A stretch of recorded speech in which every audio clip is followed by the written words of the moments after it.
I was wondering if after all, I don't know the words. Hello, hi. I'm assuming that you can hear me because because I'm not on. Um, I forgot that my webcam isn't on. Sure, that's good enough. Hi, it's me back again. Whew. Although tired, honestly, I'm not been sleeping too well lately. I've been playing video games, watching things, the usual. Um, but anyway, I'm using the Angelarium Oracle of the Fallen and the Mausolea Oracle of Souls because they both have domains. So I'm doing the domains thing. Today I'm going to be reading, probably from the book, Samshiel, Angel of the Eclipse at the bottom of the deck. Who's at the top? Hathor, Mistress of Harmony, mediation, communication, and culture. And it is getting warmer and warmer. Anyway, so I was catching up with my journey buddy some time ago, and she was talking about something, and it made me think of some of the stuff that came out. Hey, Holly, how are you doing? It made me think of some of the stuff, something that came out recently. And she was like, give me the rundown. And so I did. And she said that it kind of sounded like, co-creation. And after she said that, a few days later, sometime later, there's a way to interpret. That's hilarious. Tariel, Angel of Deception. There's a way to interpret it where it's the ultimate expression. It's like the ultimate expression of the epitome of free will in a way. So that's why there is no guidance to it or towards it. That's why the Hierophant can't lead anyone there. That's why it requires someone to be in a absence of internal conflict. That's why it has so many. That's why it's like so interesting, but almost at the same time has so many stipulations put upon it. Who was this? Ananile the Destroyer, just off to the side, sitting outside the deck when I put everything together. Oh, what an interesting combination. The Destroyer and the Angel of Deception. I'm doing well. I think. Excuse me. Maybe I'll talk. So I'll talk about it. There's a lot. I feel like there's a lot happening, but at the same time, not much is happening. But at the same time, there are so many things that are happening. But at the same time, I'm on my couch. I can tell that Mercury retrograde is over because I've gotten to catch up with some friends that I haven't talked to in a really long time. And then at one point, one day, it was like there are a few things that I'm noticing in the lives of people around me and in my life to some extent, to some degree. One thing I've been noticing for some time, another thing that seems maybe it could be, I could see, I'm also using the Fable Makers. Two of Swords, there you go, look at that. I can see it as being a part of the Pluto retrograding Aquarius back in the Capricorn energy. I'm kind of excited about it. The High Priestess, Two of Swords and the High Priestess, y'all know what that combination means to me. Love it. Maybe that means we're going to start seeing some things where when we run the Two of Swords and where my intuition is kind of sort of For me, the Two of Swords again is a card of, yes, it can be like a stalemate impasse, but sometimes for a reason. And that's when our intuition may be telling us to like hold off on doing something. Or it's an environment or a situation where our intuition has a voice, and it's possible that the intuitive can be the tiebreaker, because if two things are perfectly similar in whatever, or perfectly capable, if there are no immediately discernible differences, that would make it hard. Or if they're evenly sort of yoked or evenly weighed, then the intuition is the one that can provide a little bit deeper insight. That's like, okay, this one versus that one, or wait for whatever. And then the high priestess is like the thing that we don't necessarily know, the thing that our intuition doesn't necessarily tell us, when it's cluing us into why we may want to lean one way or the other. So anyway, there's one thing I've been noticing for a hot minute, which is tied to, I don't know what, maybe, girl, who knows? Maybe something in Pisces.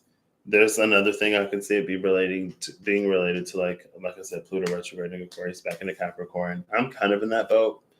I'm really interested to see what was happening last time Pluto was retrograde, because I feel like I mentioned this last time, and I I just haven't looked back yet. So that space, what's opening up in the forest, the mature pear tree, um, I can see that being, again, like the epitome of free will, or something very close to it. If we are in a space of internal conflict, or if there are some residuals within us to the point where we may choose, basically, like where we'll have a trauma response to something, or we'll have an avoidance to something because of whatever.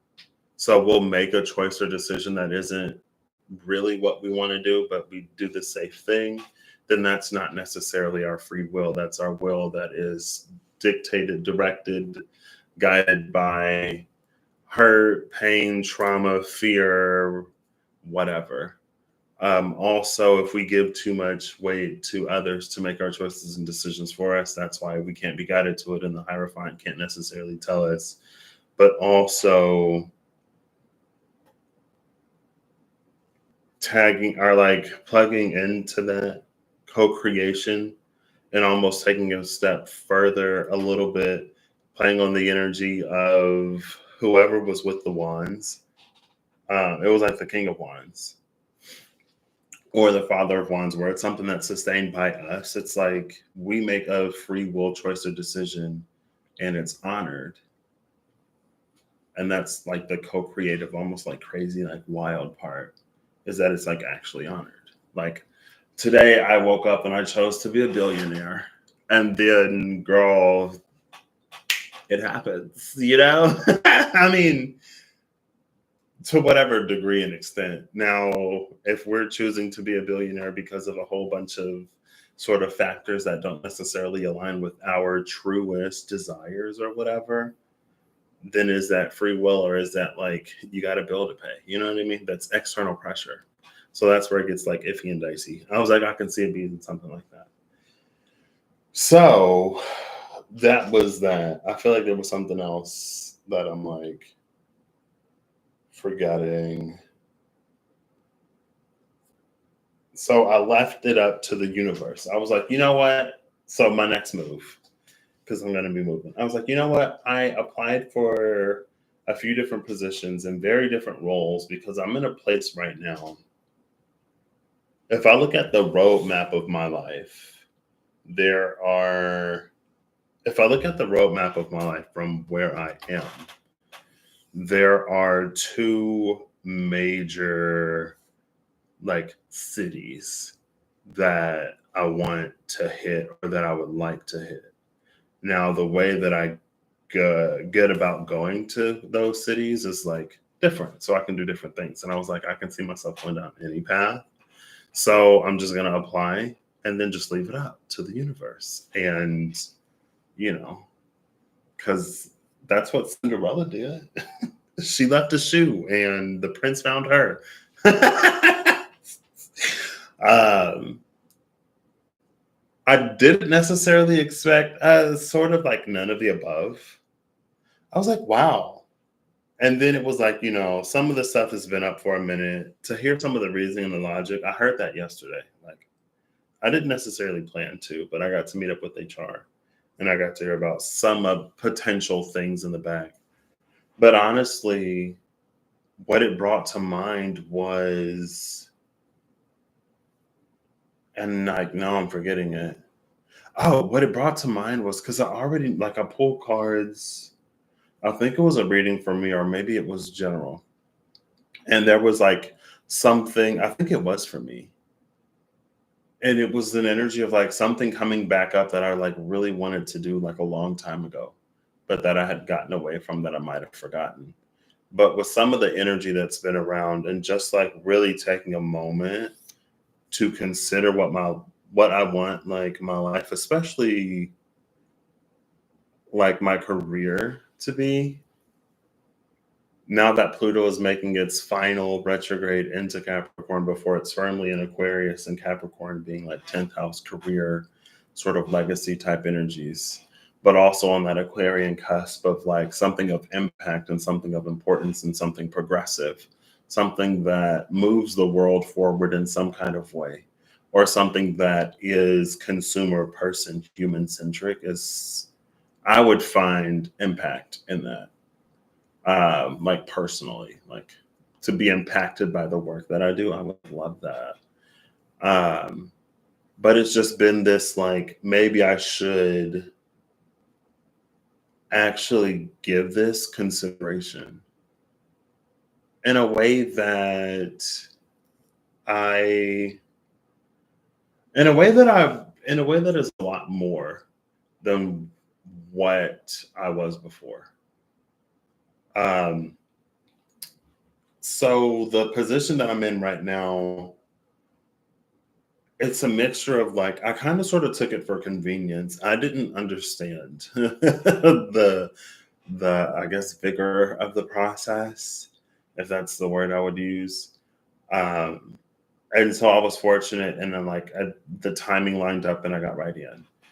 After I got in, then there were a lot of things that I discovered that I loved, and I was like, oh, I could see myself like definitely like impact. Got it. Um, but where I am, it's not necessarily where that is. So my thought was like I could go further. And it's not that I don't want to, and it's not that I can't, because I believe that the road will open up if I wanted to. But it's to take advantage of this opportunity. Even if I don't pursue something else, or even if I don't get something else, just to put the thought behind it, because high key, like this is my life. You know what I mean? Like I'm more than likely going to be relocating. And so I would prefer to relocate somewhere where I want to be, right? Obviously, I would prefer to do a job that I would love. Obviously, I would prefer for it to have some kind of impact and to some degree, like I mentioned. And I feel like it was just almost like I was going with the motions. And again, there was some thought I was putting into it because of the roadmap of potentials that I would love for my career to go in this one specific sector. But at the same time, I haven't even necessarily considered others. And it's interesting because there is synchronicity. I'm going to be looking at my phone because my number one fan, I'm going to have to go. So I'm trying to get all the talking before I get like into something. So if I gotta go, then I'm not like stopping anything besides myself from talking. Um, so anyway, so after I got that last round of like yeah, unfortunately, like, we're not going to be moving forward. It was just like I said, it just kind of sort of hit me that maybe I'm not using this opportunity to the fullest. And it's interesting because it isn't necessarily exactly um, special, I guess. Like the circumstances are pretty mundane. There's nothing super spectacular that's happening to make this moment or this time. I mean, astrologically, I'm sure we can find correlations, but there isn't necessarily anything like super spectacular that makes this moment or this time. I'm almost feeling like emotional, and that's weird. Emotions, but it's just like the time is so mundane. It feels so like average, ordinary, every day. But it's almost like that's the point. Like it doesn't have to be some super mega alignment, or I don't have to have a winning lottery ticket, or I don't have to be on this like monumental high where the world is my oyster or whatever. But it's just like to take the time to consider, like if I'm going to continue, and I am going to continue, like applying and putting myself out there for one, if I'm going to continue like networking and reaching out to people for two, just to like almost to make the universe clear, I guess, in a way, or just to like think about it. Like, where would I like to go? What would I like to do? And like all of the other details, because I'm at a time where like I can choose where I invest my energy and my effort. I was just like, wow. So I say that as I've been, see, this week though, too, it's been a lot of like catching up. So, like, I've been playing video games with my brother. My best friend that I do the podcast with, I reconnected with her and we played some games. Hopefully, we'll get to game a little bit more. Um, Recording will resume at some point. Oh, the birthday balloons are like here. Very deflated. But I did put the tree away, thank you. I just moved these um, because I mean honestly I should probably like I will. I when I like got this room, I wanted my setup to be versatile enough that someone else could come in and use my desk however they need to. So there are some things I have, like I got this USB port hub thing over here that I can have like a mouse and keyboard plugged into if somebody needs a mouse and keyboard. The webcam, the microphone are all USB. I have this like power brick over here with some USBs, a USB C, and then like a thing. So like anyway, like I wanted to set this space up so someone could use it, and someone has been. So because of that, like some of this stuff I did like that. I mean, no, it was just time for that to come down. I was like, yeah, like we're doing it. It's time, and then it happened. So, but thank you. Excuse me. But yeah, like this was my intermediary. Also, May the Fourth be with you all. Today is May the Fourth. I usually send. I'm gonna have to send Rob. Some. I was like, is that like cheesy? I'm sure he doesn't mind. Rob isn't the only person that I know that watches Star Wars, that loves Star Wars, but he probably is the only person that I send Star Wars stuff to when I see it.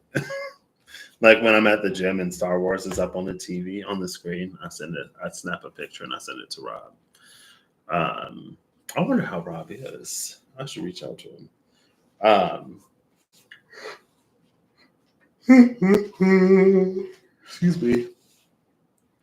But yeah, it's like maybe I can, and then like I gotta update my resume. For me, resumes are something that I don't like doing. I don't like because I feel like sometimes when it comes to resumes and when it comes to interviews, it seems like there is this low key pressure to embellish upon things. And in my mind, it's like,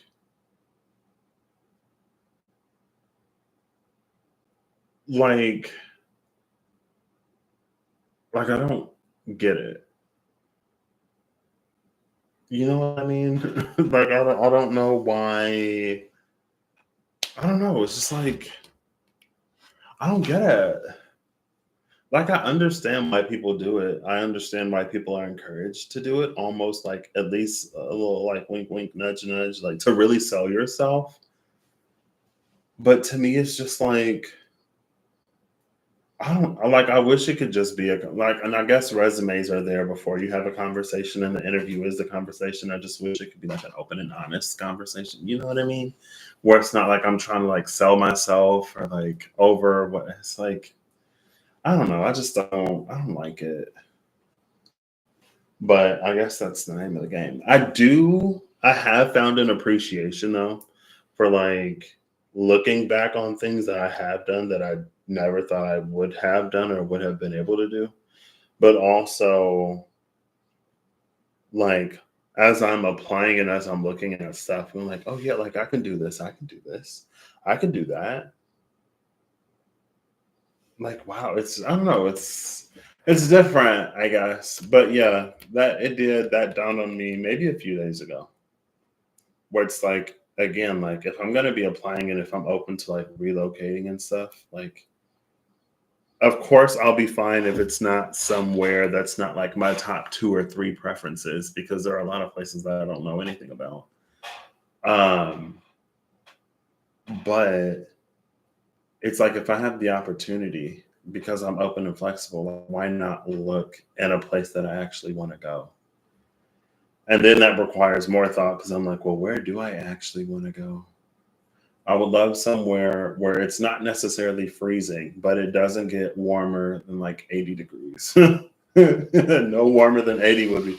Honestly, if it were between like a good 40 and 70, even like a 50, 70,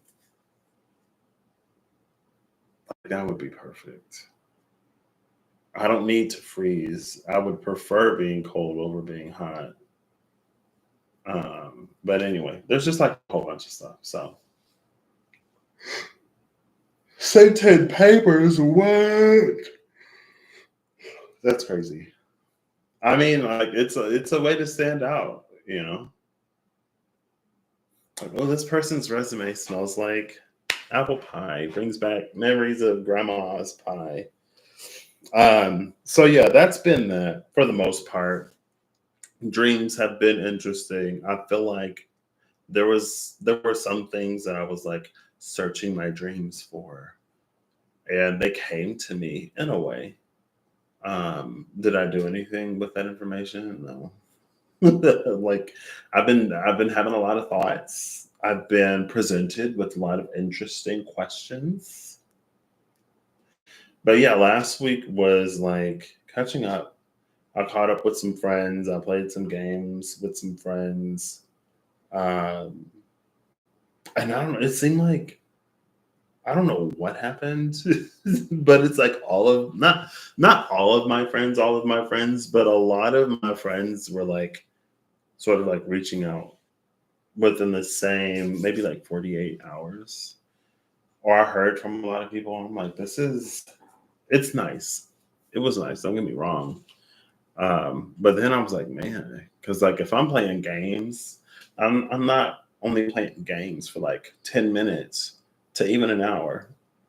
Like if I'm like, oh, like let's play a game, I'm expecting at least a 2 to 3 hour commitment minimum.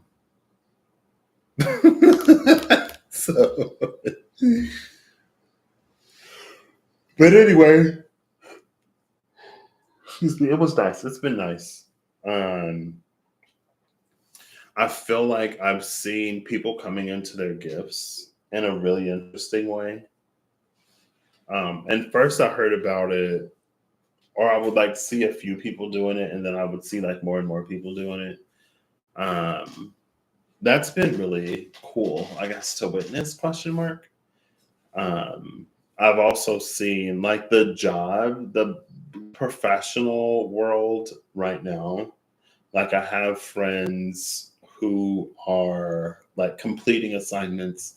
I have friends who are starting new assignments. I have friends who are like entering new fields almost in a way, or like not it's not just the field, it's almost like a different type of work. Even if it's going from like an established company to a startup, like like a different type of vibe. Um, and then of course, I'm in a mix. That's more recent. The gifts thing I've been sort of noticing for a hot minute. But I'm gonna sit here and I'm gonna pull cards and I'm gonna read some books if I ever get to it. Um, which I guess is, I mean, like the dream that I had was kind of related to it. Like I've had moments of pondering, and then I've had like moments where there have been opportunities. There have been like directions communicated in which I could like explore. Have I done it? No. I will, I'm sure. Especially now. I feel like things are like winding down now that I'm starting to like, I don't know, I guess I'm starting to warm up to the whole process of like, well, let me really get into my resume because I think there is one part, especially with resumes in the past, where like I didn't necessarily know how to sell myself on paper, and then a part where I kind of undersell myself. But then there's another part where I feel like it's like, and I was just telling my friend the other day, I was like, I feel like I haven't gotten an opportunity through a lot of previous experiences, professional experiences, especially to like really show like my skill set, my abilities, my education, and stuff like that. And so for me on paper, it's like, but then at the same time, it'll be like stuff that I don't even think about. And I don't know. It's just like the whole process. And then when I start talking to people, a lot of people, to be fair, aren't necessarily whatever.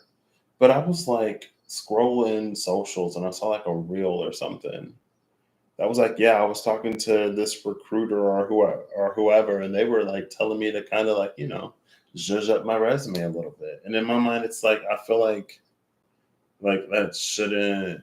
Like again, I understand why it's necessary. I'm a complete stranger. People don't know me. I don't know other people, and depending, it may be a lot of yeah. And then they're like, oh, just like do this and do that. And I'm like, it sounds like so much work for something that I don't want to do. But when I get into it, it is kind of fascinating. Like I said, a little bit. But anyway, I'm going to be doing that. And of course, like there are so many factors to take into consideration too, that there are a lot of questions that sort of come up, especially since I'm like heavily considering relocation and stuff like that. Um, so yeah, that's been kind of sort of happening. Those are the things that I've noticed. I feel like there was something else I wanted to say. I don't remember. I think that was pretty much all of it though. And even yeah, that's pretty much it.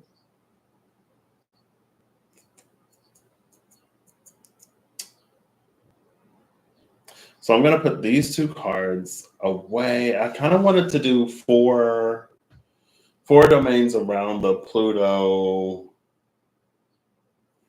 retrograde.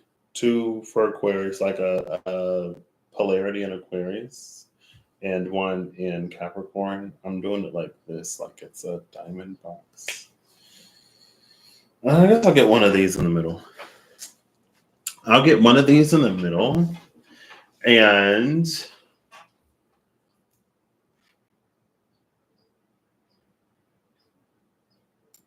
oh, that's interesting. I never like, and then I feel like the way that I go about doing stuff, like what I find inspiration in and how I love to express myself through paper, isn't necessarily I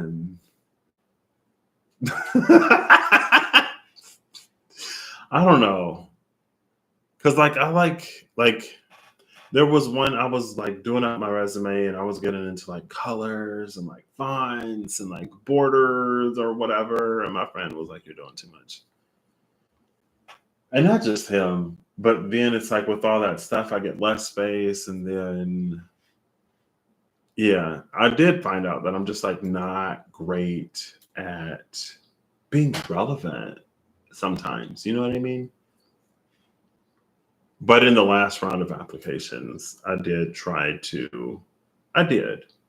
um, organize things in a way that was more relevant to what I was applying for. Because I'm like all over the board. And I wish there was like an all over the. I'm gonna have to like to somebody or do some research because I have a lot of interests. I have a lot of skills. I have a lot of gifts and talents and abilities, kind of like a jack of many trades. And when I get to use all of them, or when I get to use more and more of them, um, not only does it keep things like fun and fresh and interesting, but I also did this the other day. I forgot about this. I don't know. I get to see where things like overlap and stuff. And I just like, I don't know. I love stuff like that. But anyway, it's just things for me to think about, like to actually consider. And then it's like being in the position that I'm in. And again, it doesn't necessarily feel like there's anything super special or unique about the position that I'm in. Besides, I guess the fact that I'm able to relocate. I don't have a family. I don't have obligations to others where it's like if I uproot my life, I'm the only person that's being uprooted. And yeah, there are like people in town, like friends and family that I'm going to be more distant from, but um what am I doing? I do want to go to the deck dungeon challenge. But I do like know that that's also a consideration. So, oh, I don't have my. I made this thing the other day. There's something astrologically that I've been really curious about for a long time.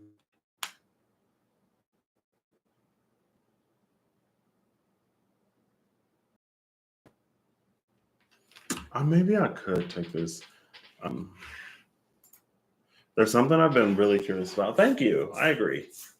It's just that, like, and again, it's not to say that I'm necessarily going to do anything that I'm not already considering, because there are some things that I'm considering. There are some doors that are open. And now that I know what I know, I can also like look more intently too. But it was just like really to consider it rather than being like, oh, I'm here, let me just stay here. And again, like it's not that I don't want to stay, it's not that I wouldn't love to, but again, given the situation and like what's possible, what's available, or whatever, it wouldn't hurt to. Because I feel like honestly, like there are things that I would love to do for work that I don't see the cross section in between. Like it's like I said, like I have a lot of broad interests, and it's very, very, very possible for many, many, many positions to capture a few of them, honestly. but I feel like there are some like large scale, big ways that I, in my limited knowledge of the workings of the 3D manifested world, um, like I don't see where some overlaps would be between like some of my distant, not even necessarily distant interests. Um, some of the ways that like I would love to be able to impact, for example, I don't necessarily know because I don't know a lot of stuff. I don't know a lot, but I'm gonna put this in here real quick. One second. Taurus 14. I made this Excel file. Wow, we're at the last degree of Pisces. Is that accurate? Is that like right now, 1922 GMT? Yeah, 29th degree moon in Pisces. Moon's going to be in Aries soon. Oh, Mercury. So I've been interested in like, and I'm sure there may be a program somewhere. But like, in a birth chart, how it has the houses broken down. I've wanted to like be able to kind of sort of dial the chart into a specific planet. So like around the wheel, let's say Jupiter is like up here. Like to put Jupiter on the ascendant and then to shift all the other planets to more easily see. Like, so when it comes to Jupiter specifically, like according to aspects, Mars would be in the fourth house of Jupiter, Venus would be in the 11th house, blah, blah, blah, kind of like that. And to basically set whatever to the 0 degree, 0 degree Aries or to the ascendant. And to be able to look at relationships that way. Because I don't know if it would necessarily, I don't know. I don't know a lot. I can just say it. Excuse me, vineyard. Excuse me, Taurus. So one day I was like, because I told y'all my no procrastination breakthrough. The moon is conjuncting Neptune right now at 29 degrees of Pisces, right? And then it's going to conjunct Mars.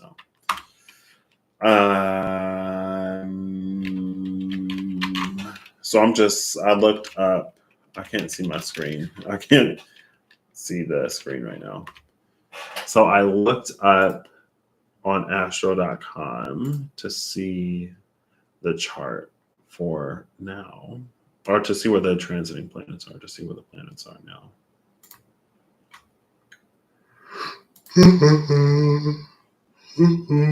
Excuse me. While also I've been, oh my gosh.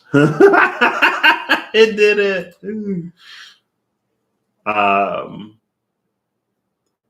While also I have been, there we go.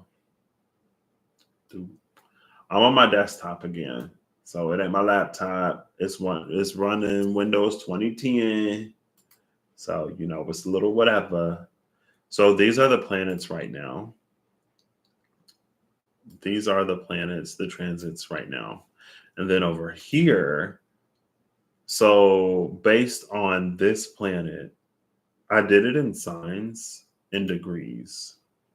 And then from signs and degrees, if I assume like you can see my mouse.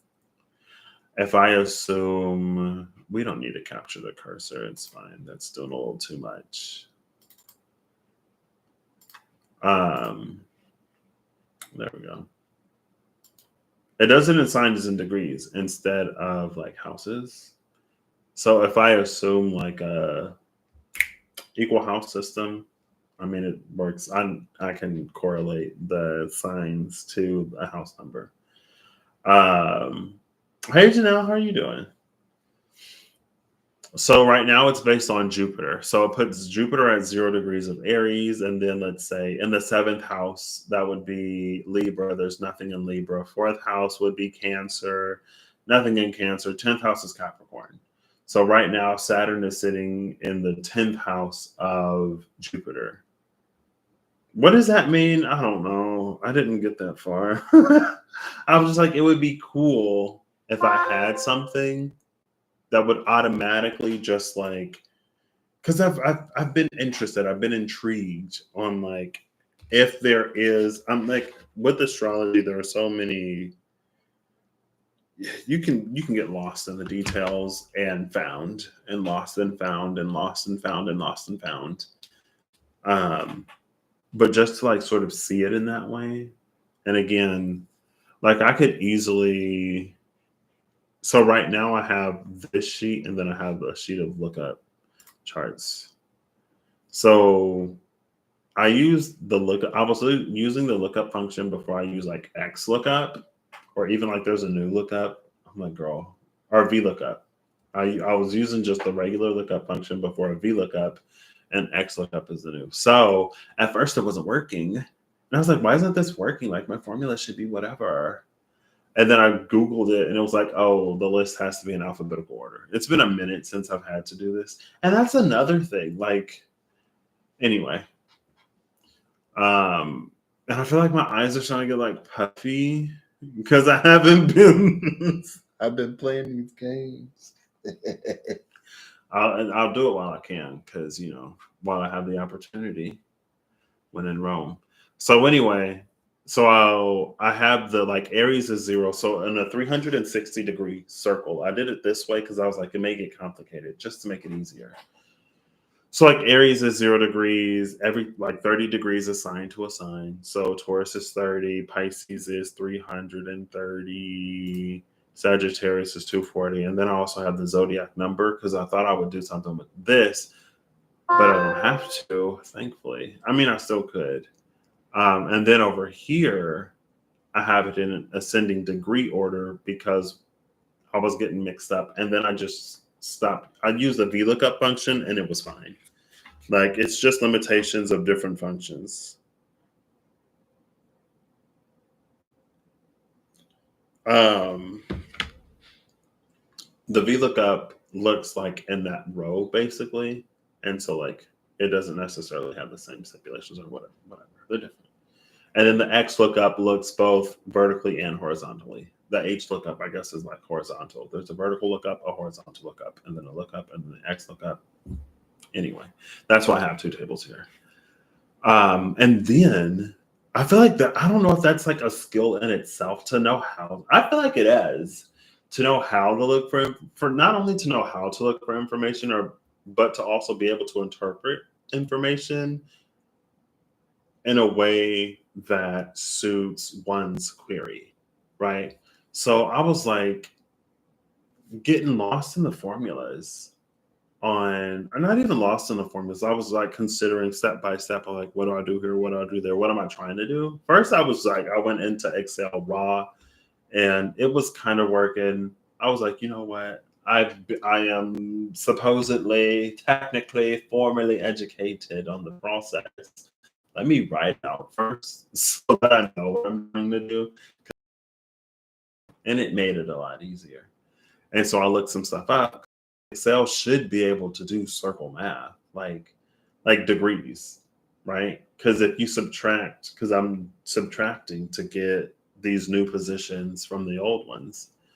So first I set, so like let's say we're looking at the sun. So it should set the sun to 0 degrees of Aries, and it did, using the sun as the basis. So Taurus, we see Venus and Taurus right here. That is 8 degrees shy of the 14. So that should be Pisces, 22 degrees. Come over to Venus, Pisces, 22 degrees, right? I was like, okay. I was in this light. So I ain't necessarily super, super duper verified, but I did lightly, and it seemed decently accurate for the attention that I had to give it at the time I was doing it.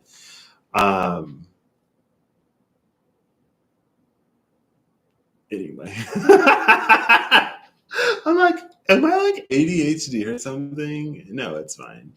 I've tried to get diagnosed and I wasn't. So maybe I wasn't there. No, I'm kidding. So I was like, when it subtracts and it gives me a negative number, that's when I was like, because first I was doing the absolute value and that worked one way. So the absolute value always returns a positive. It's just like the difference. And now the sun has moved behind a cloud. If it gets too dim, I can turn the lights on. But anyway, thank you. It works one way, but not the other way. So that's when I was like, I know there's circle math, because if I get into negative numbers, then I'm going to have to do this whole thing. And I was like, my head, I was already like, okay, this is starting to get really complicated. And I feel like it doesn't need to be this complicated. I'm looking at degrees on a circle. Excel should be smart enough to be able to subtract degrees in a circle, because circle math is like a whole thing. Degrees, radians, minutes, seconds, degrees, minutes, seconds, conversions to radians.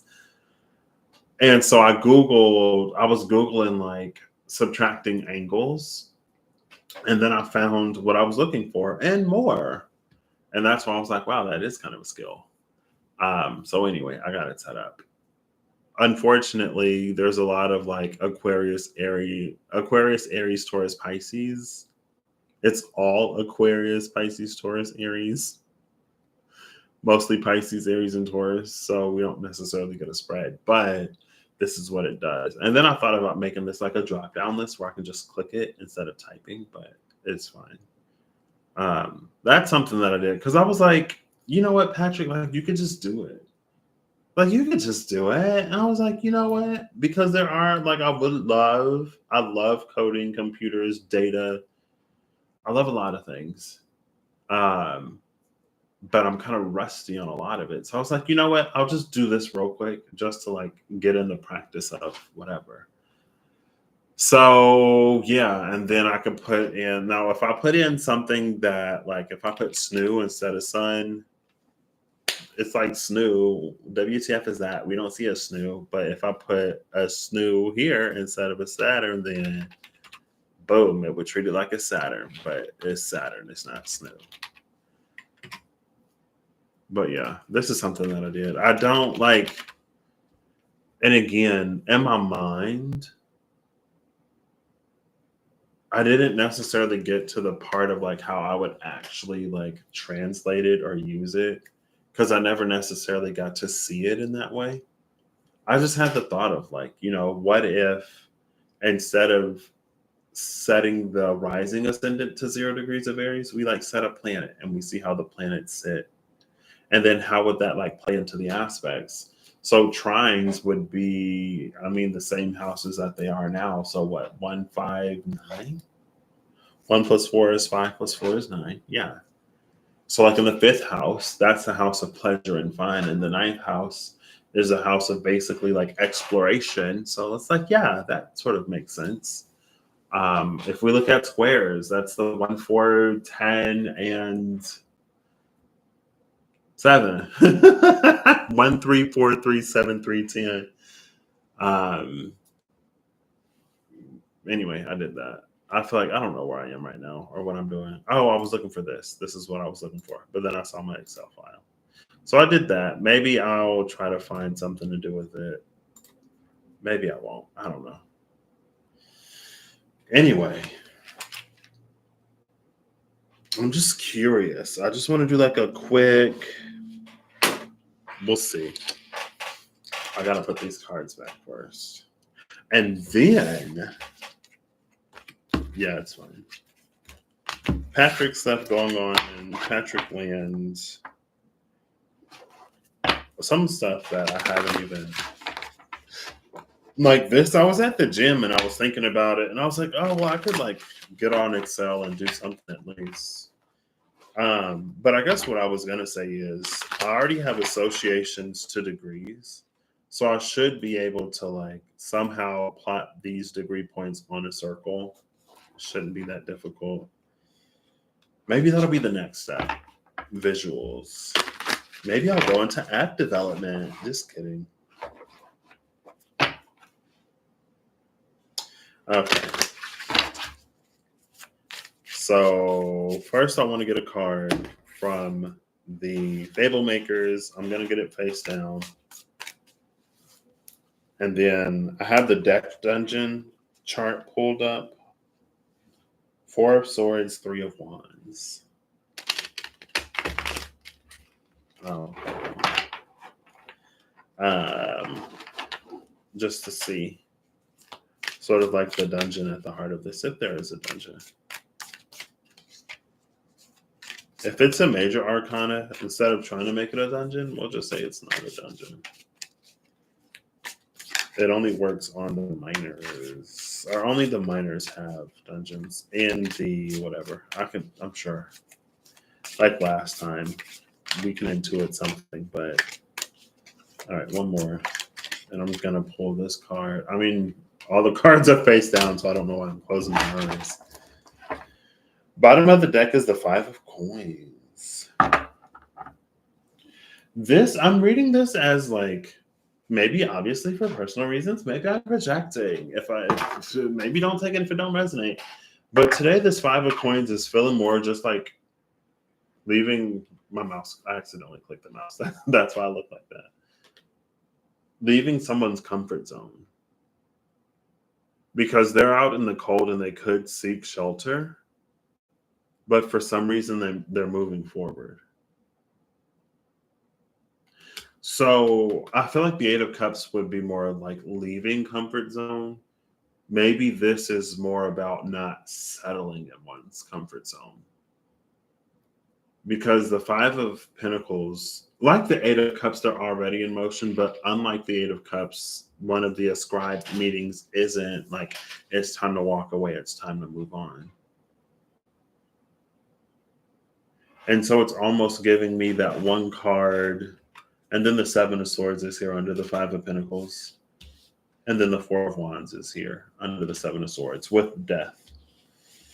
Death is a 13, which is a 4. It's giving me that one card in the Diceology. And it's like an inn that welcomes weary travelers, a hot tub that soaks one's worries away, a sly grin. I think the sly grin is on that one. And it's basically, it's like a comfort trap. It's like Spirited Away, if you've ever seen Spirited Away. But like what happened to her parents, where it kind of like lures you in, and then before you know it, like you're not even going wherever it is that you were going. We end up overstaying our welcome. And so the Five of Coins today, it's reading like bypassing or passing by or not engaging in something that could get us to stop moving. But it's the emphasis on like the harshness, and you can see like the snow blurring. You can see the harshness of the weather outside, the temptation of the warmth within, but these people are continuing to move, and it feels like that's the point. It feels like if we go inside, whatever we would gain from offloading our worries or troubles of the external,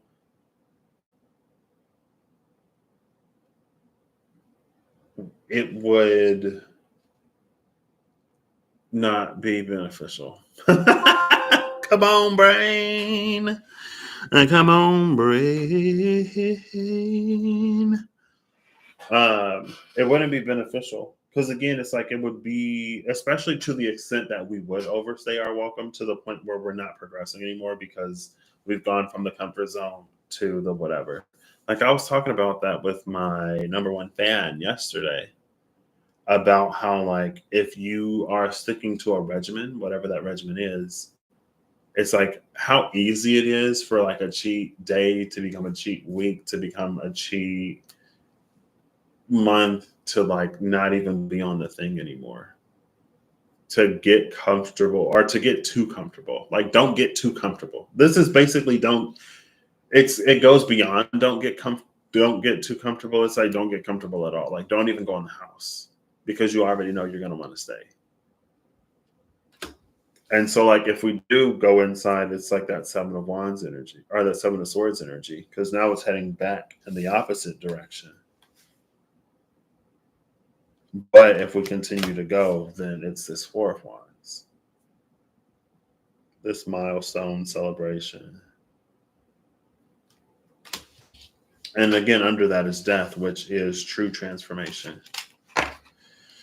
So, oh, and Pluto. Scorpio, Pluto. Pluto retrograding 2 for Aquarius, 2 for Capricorn. I'll do the 2 for Aquarius first. If these come out like one at a time, that would be amazing. I'm not doing more than 2.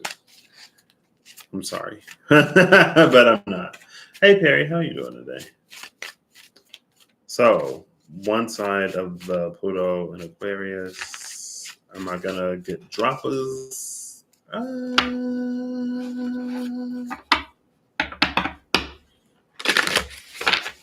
You know what? Let's just see. Oh, I should have put it. If I had the radio menu, I wouldn't have to pull up my keyboard just to type Pluto. Ha! I'm smart. I can do smart things sometimes. I can copy Pluto and paste Pluto, and I still don't have to type. Ha ha! There we go. So if we said, okay, but now this annoying paste window is there. How do I'm done. We'll just move it down here. There you go. So if we set Pluto to the, wow, I love to hear it. If we set Pluto to Aries 0 degrees, which is akin to setting it to the ascendant, then the sun would be in the 4th house of Cancer. At 12 degrees, the moon would be in Taurus at 27, so almost into the 3rd house. Mercury would be in Gemini 17, mid 3rd house. Venus would also be in Cancer, 4 degrees, so at the beginning of the 4th house. Mars in Gemini. Did I say Mercury or Mars? Mars in Gemini, 1 degree, barely into the 3rd house. Jupiter also in Cancer. Uranus also in Cancer, 23 and 20 degrees respectively. Saturn and Neptune also in Taurus at 14 and 27 respectively. So this is a lot, mostly 3rd and 4th house type energies. How would I look at that? Bro, I don't know. But it's here if we want it. And then you can see, you want to see all of these like hidden.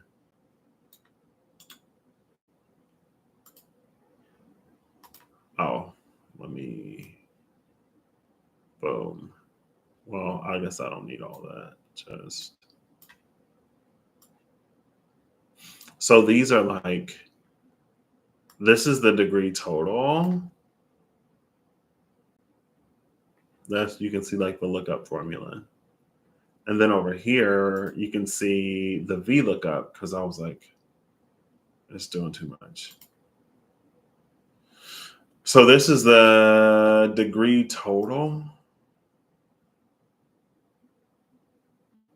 No, I don't know. Hold up. Anyway, it's fine. I don't know what I'm doing. Can I get some focus? Let's focus. Okay, let's focus.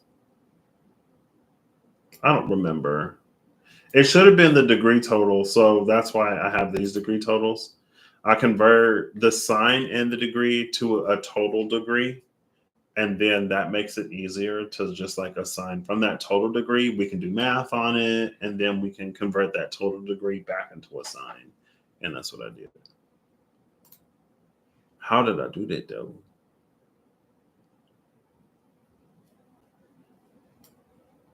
No, I'm curious. Because the way that I'm thinking about doing it, I don't remember if I did it that way. Hold up.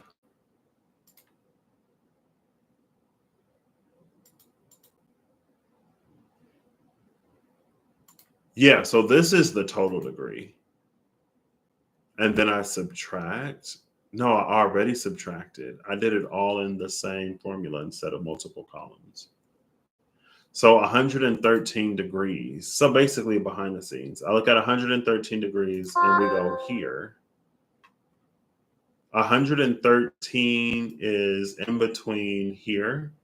So we know we're in the domain of Cancer, and then you subtract 113 minus 90 to get the specific degrees of Cancer, which is 23. There you go.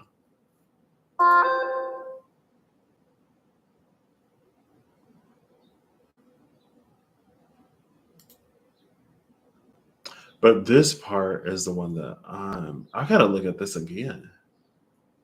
Because I'm like, how did they do that? It was a good brain day. It was a very good brain day that day. My brain, well, it was a decent brain day. Anyway, um, whew, so who's this? Where is my mama? My mama. All right. So anyway, I could leave it up while I'm doing this. I'll leave it up while I'm doing this. Like I said, I've never, in my mind and the thinking about it, I've never gotten necessarily past the point of being able to see it that way. Just like I wonder what would be illuminated and highlighted if I could look at a chart as if I set the sun to the ascendant. How do the other planets fall house-wise according to the sun? And does that, thank you. Okay, I'm not going to take this, but does that Martyr and Arthur? Interesting. These are the domains of honesty, shame, and restitution, along with companionship, nobility, and self-realization. Wow, honesty, shame, and self-realization. That feels like there are some more obvious threads there. I can see it. Boom. Boom. Boom. Boom. Boom. Boom. Boom. Boom. Boom.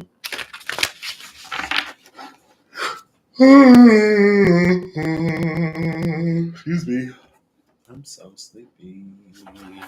The world is worlding. But I feel like we'll get there. Okay. Oh, that is 2 cards. I'm not gonna. They'll come out if they're supposed to. All right. For Pluto. So back to Pluto. You can't see me at all. That's fine. We don't even need all of this, honestly. We could do. Based on Neptune. No, this is supposed to be based on Pluto. Pace value. There we go. And then I'll just get that out the way by copying this. And then I'll do this. Can I do this? I don't think it'll let me do this. No, it doesn't. But I'll do that, I guess. There we go. It doesn't matter where I move this. There you go. That's Pluto. So Pluto, ooh, there we go. Now we're cooking with gasoline. 2 cards, 3 cards, too many. Sorry. So on the Aquarian aspect, we have Hathor again. Well, she came out, and I was like, oh, she came out earlier. Mistress of Harmony with mediation, communication, and culture. Cephalus, Angel of Dust, and Bezaliel, Angel of Shadows.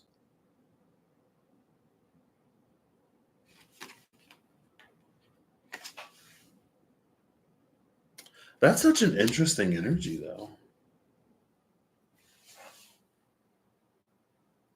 Mediation. Cephalus, Angel of Dust, makes me think of Asbiel, Angel of Ruin. In this context, and how Asbiel, Angel of Ruin, waits for the world war to be over, for people to pursue higher levels of thinking and education and stuff like that.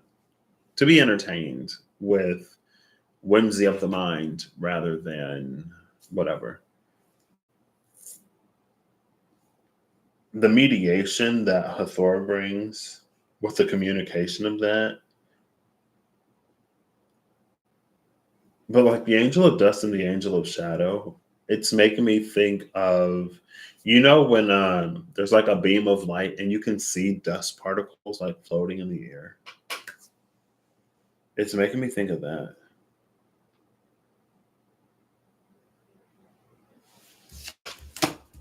For some reason. Bottom of the deck was Don, the Red Shepherd, just reward, evaluation, and respite.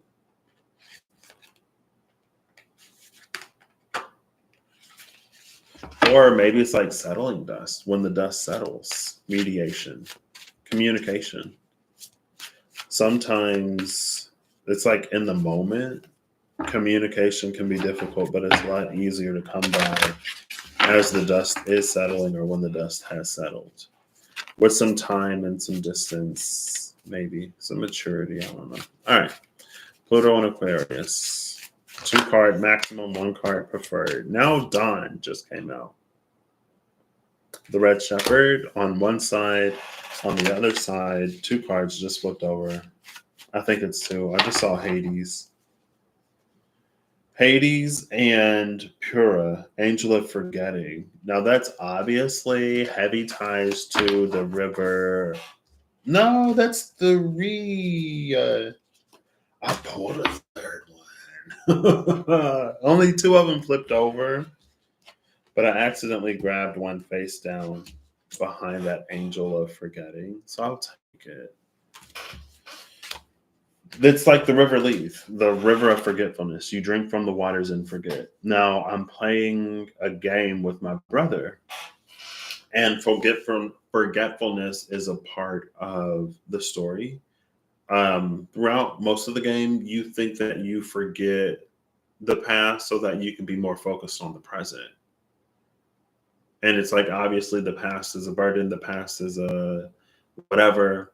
We don't need to know our past. We have a mission that we're on right now. We know what we need to do. And if we had memories and emotions, it would just make it even harder. You play through the game and you discover that it doesn't work to the benefit of the protagonist that you're following that they forgot. It works to the benefit of the people that sent them.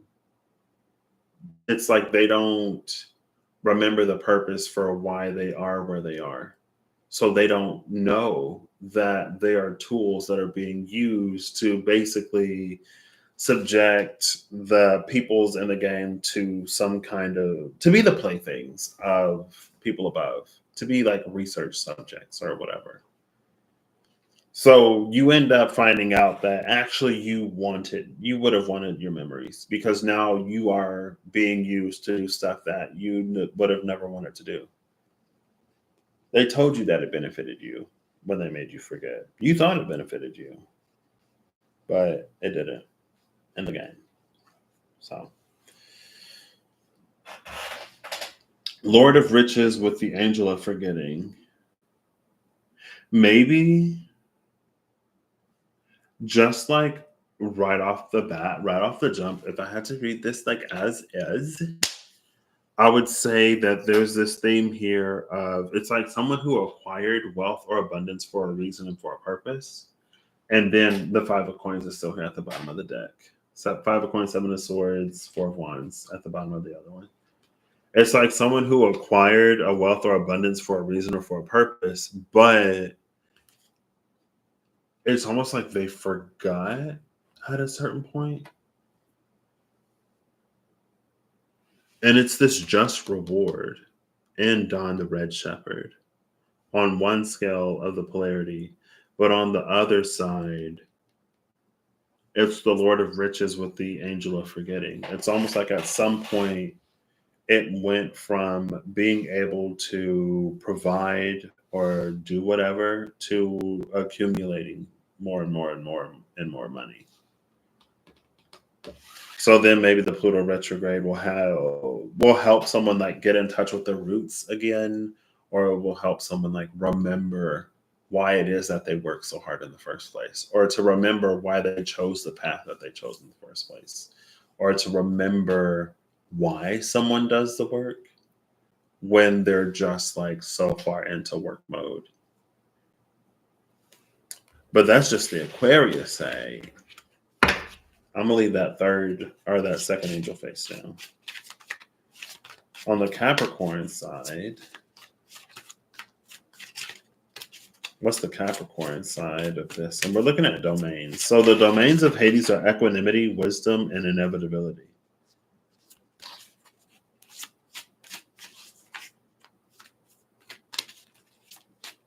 The domains of Pura, I would have to read to find out. So, all right.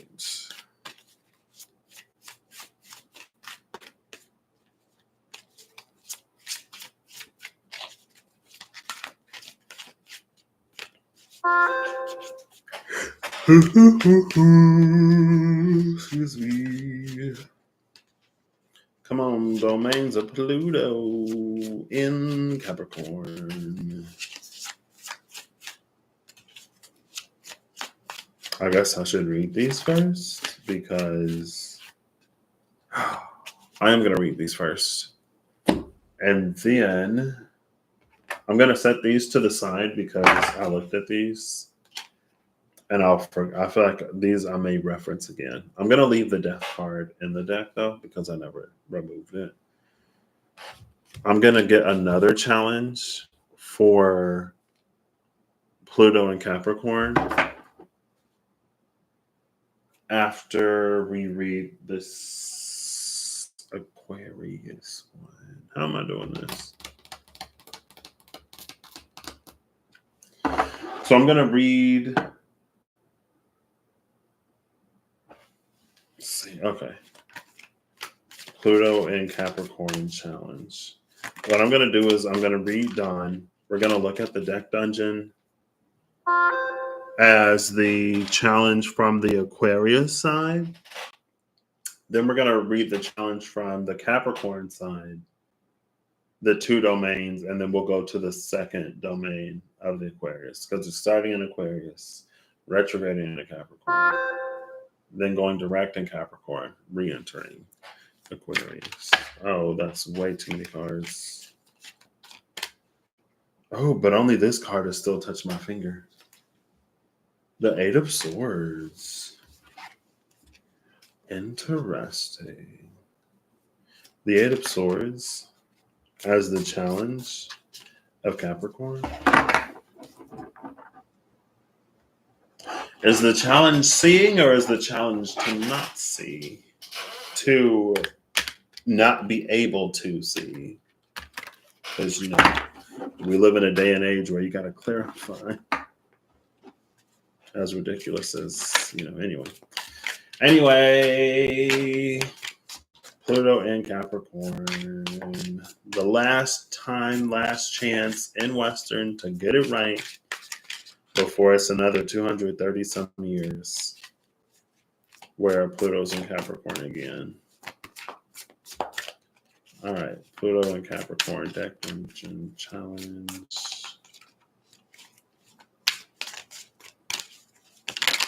Ooh. That flipped over amidst the chaos. Ooh, wait. I'm just making sure ain't nothing else flip over.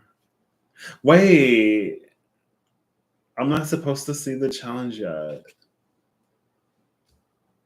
So I'll just grab this card. This is going to be the challenge. The card that came out is a major anyway, and majors already declared they're not challenges. So bottom of the deck is the Nine of Wands. Now, this Nine of Wands is wounded. He's a wounded warrior. They're a wounded warrior. Oh, see? Oh, I'm taking the bottom three again. The Nine of Wands, the World, and the Queen of Wands. The bottom of the deck now is the Page of Pentacles. The card that came out is the Lovers.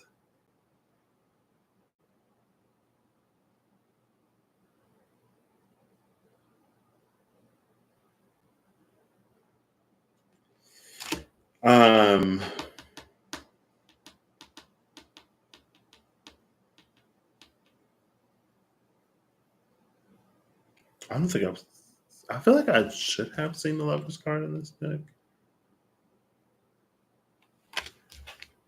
It's interesting that the Lovers is here because the Eight of Swords came out. The Eight of Swords was like not seeing something, but the Lovers is like not only seeing it, but embracing it. Like they're holding hands.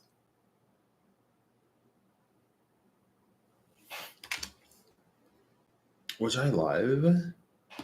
And then to have the Nine of Wands, the World, and the Queen of Wands at the bottom of the deck with the Page of Coins under that. Like the Page of Coins. The Page of Coins, it's like being in a whole new world. Like the Ace of Pentacles is like a new world. The Page of Coins is being in it. And in my mind, it's like someone who's like amazed at everything.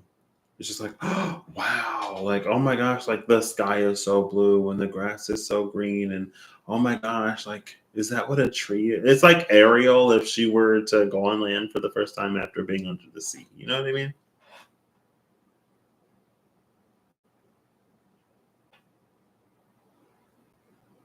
The Nine of Wands is looking at the world is looking at the Queen of Wands, and the Queen of Wands is facing both of them.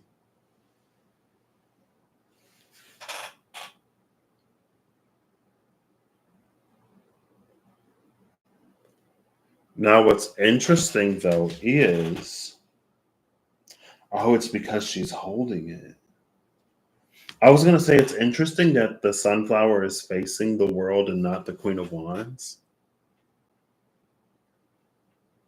but she's holding the sunflower and she's facing it that way. Like she has it turned that way.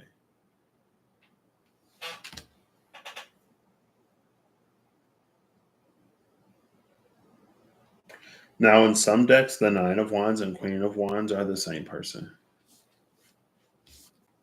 They're looking fairly similar here. Like I could see them being the same person in this deck.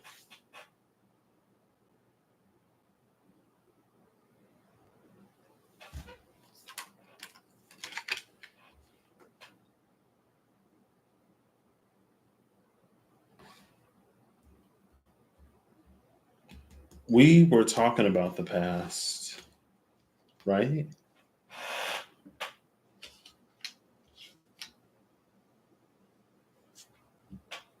Yeah, forgetting the past here with the river of forgetfulness. Leith, or however you pronounce it. Um, and I mention it because I had it and then I lost it. It's fine. So this is the challenge of I'm not gonna lay these out on the table like I thought I would have. So this is the challenge, not the challenge. This is the axis of Pluto being in Aquarius. The challenge is still face down. And then we have the axis of Pluto and Capricorn.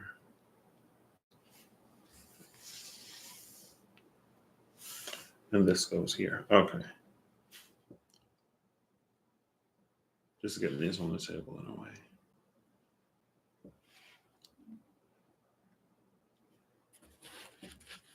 So now that the cards are on the table, should I do this now? I'll just like, if I could timestamp. I mean, I guess I can. All right. So, axis one of Pluto in, there we go, Capricorn. Thank you. Now it speaks. Danu, mother of creation. I don't remember the context, but I know her name came up and then she came out. And I was like, oh, that's how I know you. Motherhood, ferocity, and creation. Motherhood, ferocity in creation with this Nine of Wands, the World, Queen of Wands, Page of Pentacles at the bottom of the deck. Lovers. Ooh, okay. Another one face down. I will honor that. Bottom of the deck is Gadriel, Angel of War.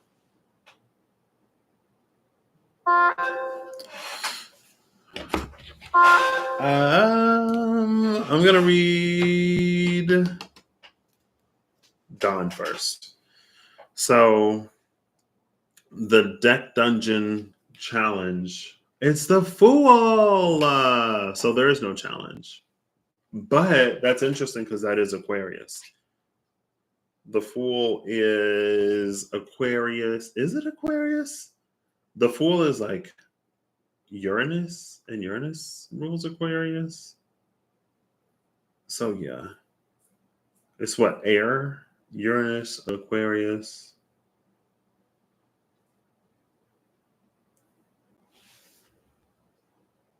The Fool, the World, the Lovers.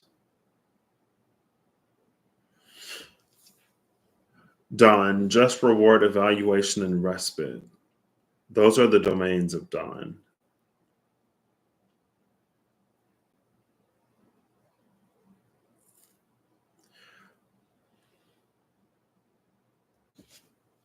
Let me get these in the right order. Left to right. 5 of coins, 7 of swords, 4 of wands. I had it on the table as right to left for some reason. This is on the table as right to left too. That's weird. 9 of wands, the world, and then the Queen of Wands. Okay.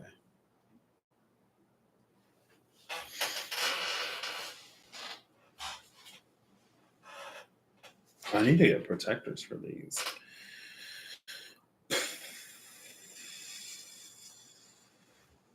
Am I reading Gadriel? I want to read Gadriel. I'll read it now. I'm interested. I'm intrigued.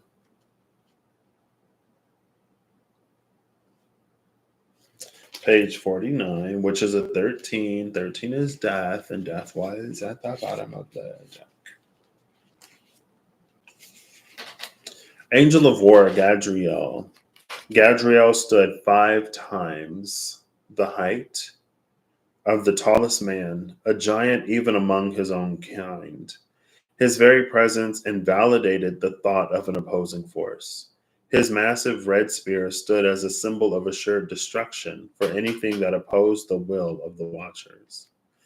Despite his threatening stature, Gadriel was a peaceful soul. He was most often found sitting outside the camp with his spear upon his shoulder and his eyes upon the horizon, a surreal portrait of serenity carved in alabaster. He would sit so still that children would climb and play among the spines on his back, but they were always safe with him.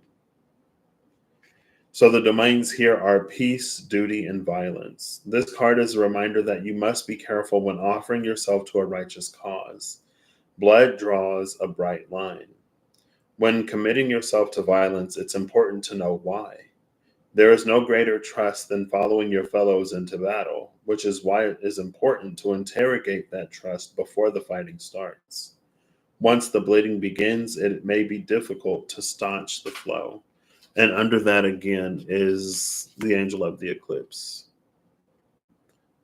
Samshiel. But the builder, Sophlatus, is behind this angel of eclipse. And before we saw the destroyer Ananiel, Sophlatus, angel of dust.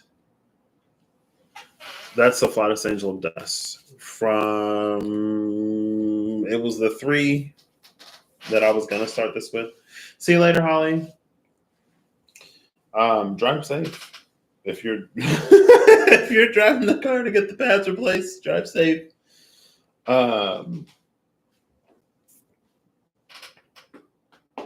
With the dust like floating in the air. Sophlatus, angel of dust, the builder.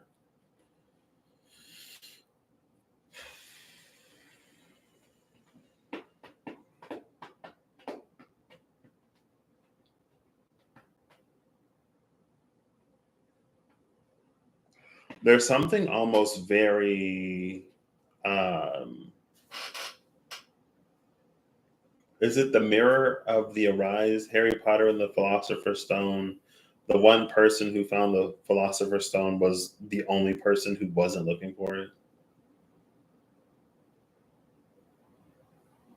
And there was something else that I saw.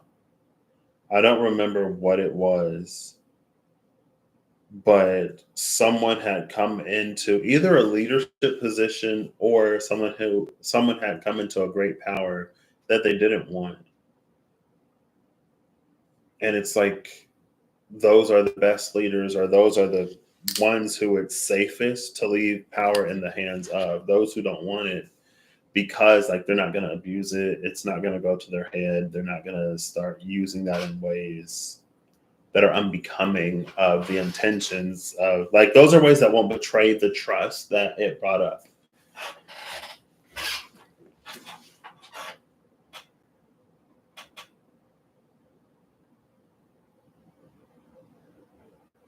So interestingly, Pluto in Aquarius is almost um it's almost like someone who bites off more than they can chew, or someone who doesn't necessarily know the depth of something before they get into it. It's almost like someone who, it's like their intentions are pure and their heart is right, and they go into something and their pure intentions and golden heart are recognized, and they get loaded with like a lot of responsibility, or they get loaded like with a lot of questions. They become someone, or like an organization or a group of people's like go to, because they trust their judgment. Like, let's say that someone is like unbiased and fair, and a lot of people, like, they become the person in someone's life who, if they have like friends and they're like, I'm really close to the situation, I'm really emotional, but you're like, you're fair. So like, what do you think? Do you think I'm being too emotional? Do you think whatever? And it's almost like there's a responsibility that is, I guess, more so placed upon someone because of the moral attractiveness of their character. They're the person who can handle absolute power and not be corrupted at all. They're the one who can be given opportunity and never become a thief.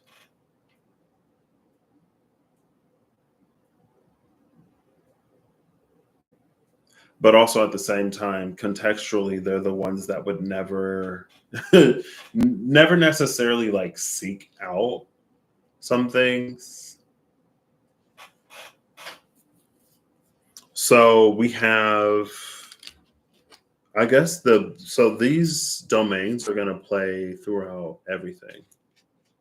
So the domains of peace, duty, and violence are going to, and like with it being Pluto and this being a Pluto retrograde, especially Aquarius, like the revolutionary energy of Aquarius, the power of Pluto, the um, deeply personally subconscious element of Pluto, but also like the collective subconscious element of Pluto.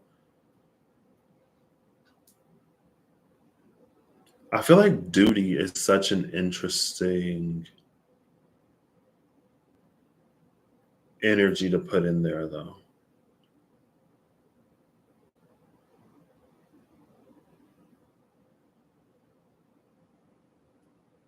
because it implies like some kind of responsibility.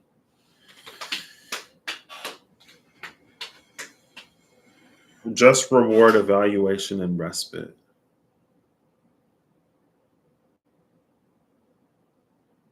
This is almost like a blueprint energy too, but it's like someone who becomes the blueprint for something, or someone who becomes the model for something. Um, like, I'm watching this other show, and there's someone who's causing havoc and encouraging all of the ne'er-do-wells to just do all the ne'er to do all the not well, I guess. And it's plunged a country into chaos. And now we see help arriving from like overseas, someone from a completely different nation. And someone, I think, I don't remember specifically what it was, but it was almost like, what are you doing here? Like, this isn't your country to fight for. What are you doing here? And then it like mentioned, it's like the symbol of peace is threatened. And it mentioned like the power of a symbol of peace is that it's not contained to one country. Like that symbol of peace is a symbol of peace for the entire world.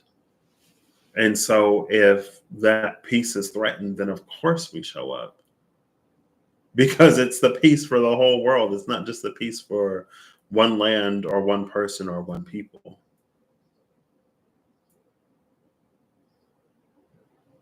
And so there are some that feel like it's their duty to protect that peace because of what that peace means, again, not only to them, but to the whole world, because of what that peace means. It's both like collectively and individually. What peace means to a people's can be very different to what peace means for a person.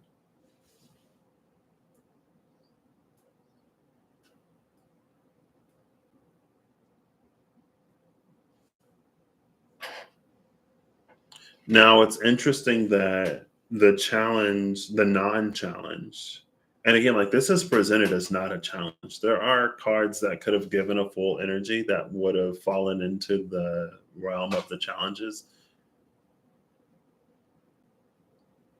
but it leaps in the Aquarius part of the Pluto retrograde challenge, and it meets in the Capricorn part,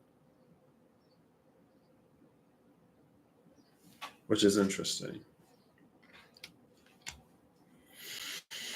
Am I going to read Don? I mean, I can. It's mostly the domains.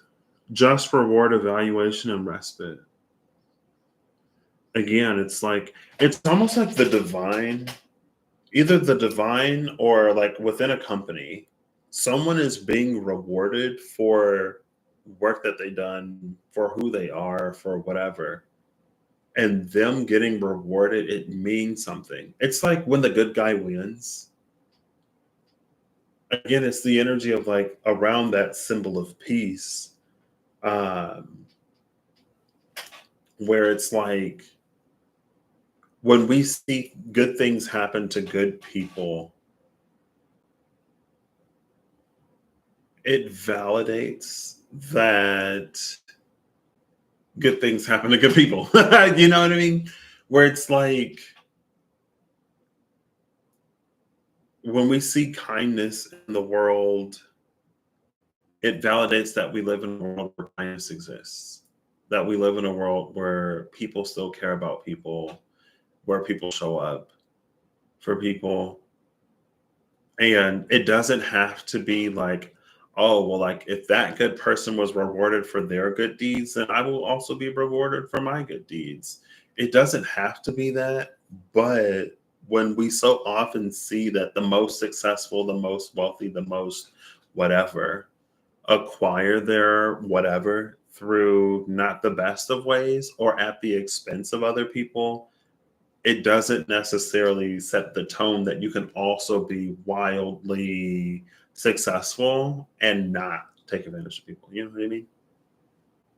So like again, like it means many things to many people, and it means something of the world that we live in as well.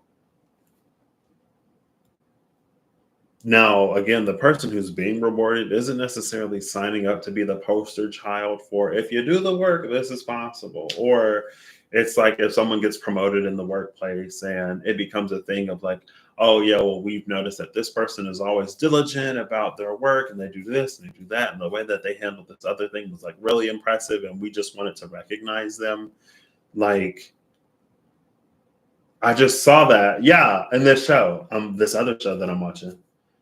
Somebody was recognized for their contribution to a community, and other people are like, whoa, like I want to contribute more, like I want to do more. Like it inspires people to like do more sometimes. Now, from the corporate point of view, it's like you want your employee, like you want people to know that their efforts are noticed, that you will recognize and award them for their efforts, but also at the same time, like you want people to be motivated. It serves many purposes.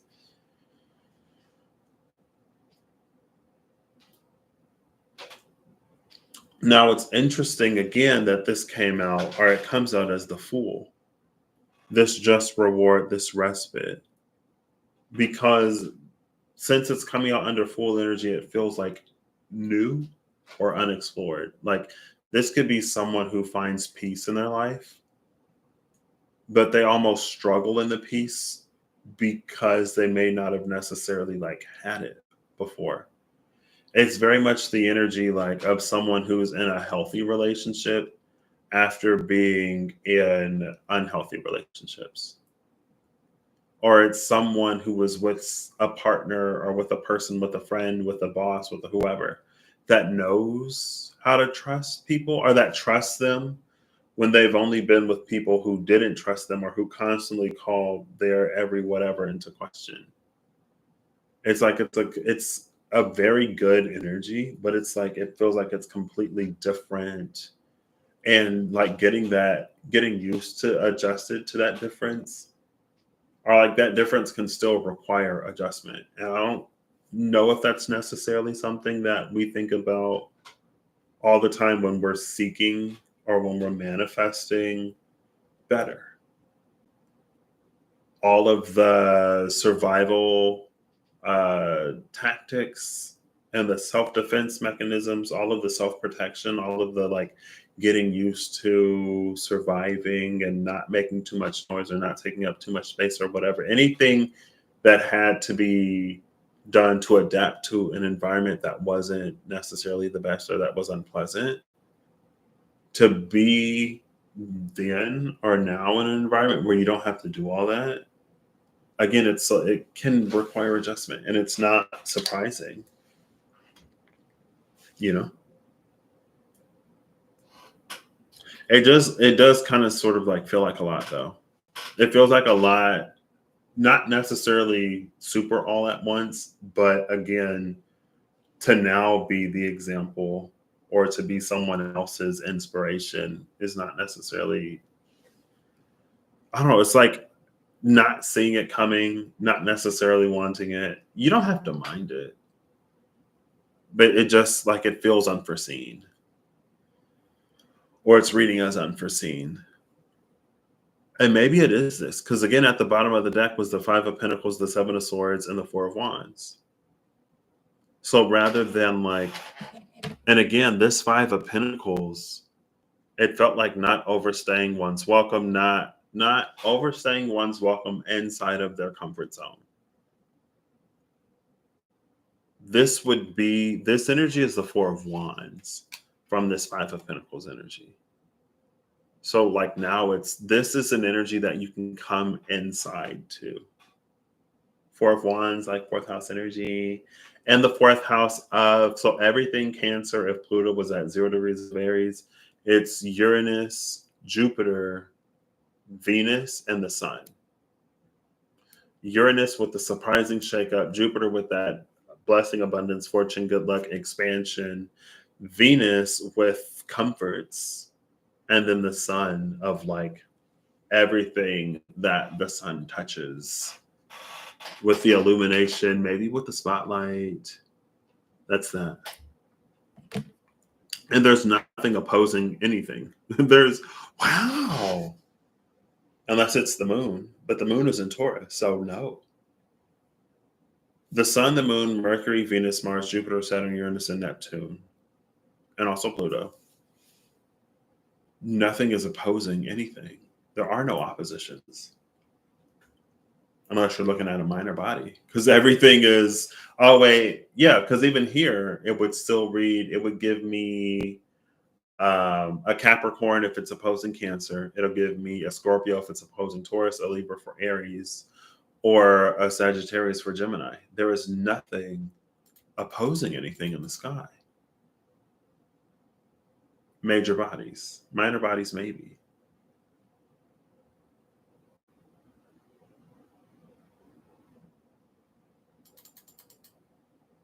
There is no external resistance. Interesting.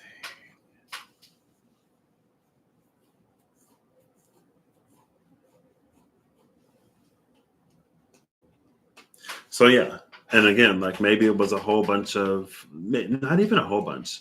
Maybe there were some impactful Seven of Swords dynamics, relationships, whatever, situations, circumstances.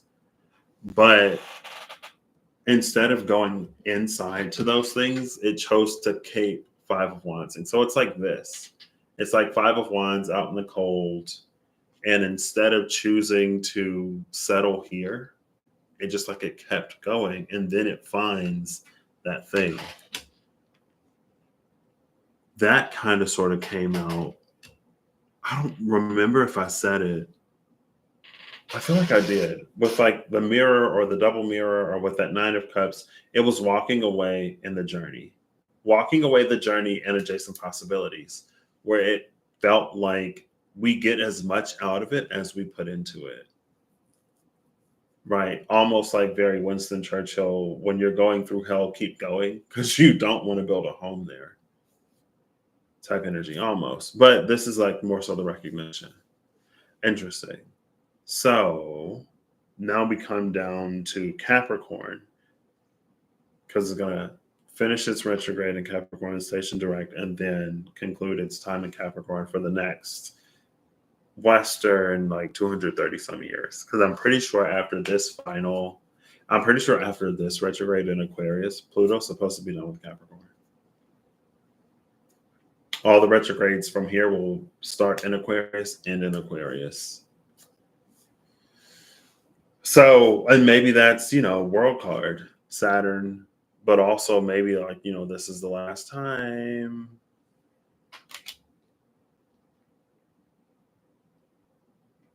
So we have Danu, mother of creation, motherhood, ferocity, and creation.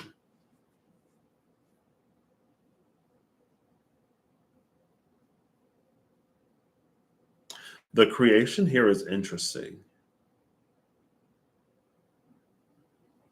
The creation here, it's interesting to me because it's almost feeling like there's a recognition and an understanding that we may, whoever this resonates for and applies to, may be acclimatizing or acclimating to a new environment that's a lot like safer, easier to breathe, freer. You don't have to walk on eggshells, whatever. But it's almost like instead of focusing so heavily on how different this environment is from all of the ones that or knew before, like instead of focusing on that, don't forget to also build or create from this space or from this place. Don't forget to keep moving forward, but not in one of those the work is never done types of ways. But it's like, it's almost like Phoebe, was that her name, in the Magic School Bus, that was constantly like, well, at my old school, we never did this. And at my old school, we never did that. It's almost like it takes Phoebe out of the moment. Because again, there's this page of coins at the bottom of the deck over here. Now I picked her up. That's like, wow, like, oh my gosh. It's like, it acknowledges that newness, that differentness, but not in a way that constantly like goes back. Like you can acknowledge that, oh my gosh, things are completely different without constantly being like, wow, like this is different. Wow, this is different. Wow, this is different. Like rather than being in that constant comparison, like rather than holding that door open to like all of that stuff, just like, because again, like it's not like a part of it is like, yes, it's different, but it's to show appreciation for the difference now by like moving forward with it. rather than constantly almost like comparing it to how things. And again, it's like this. It's like it's weird, and like I feel like it isn't as is. It's like something about the focus. Like, yes, we know it's different, it's cool, it's new, like, and it's not to minimize at all, but it's something about what our attention starts to do when we focus so heavily on it's almost like our focus can slip from appreciating how good things are to being in this constant energy of how bad things used to be. And maybe it's that. It's like be careful not to allow your appreciation for the now and the next and the coming to slip into a constant remembering of how bad things used to be. Because it feels like we lose it here and now and moving forward. Not all of it, but it's like there's something that it doesn't. Either it takes our focus or our attention away, or it doesn't. Like it doesn't serve us in some way. The challenge of Capricorn season is the star. There are no the challenges. The challenge of Capricorn is Aquarius. There are no challenges unless I look at the cards at the bottom of the deck. The cards at the bottom of the deck are full of challenge. Like 5 out of 6 of the cards that were at the bottom of the deck are challenges. But the cards that came out in the space of challenge, there is no challenge. They're all majors. And I clarified before I pulled these, I'm not going to read majors as a challenge. We have the lovers and we have the star. Like, and it's like this is being poured all the way in the water. That's being poured all the way on the earth, in the heavens, but somehow in the 3D they meet.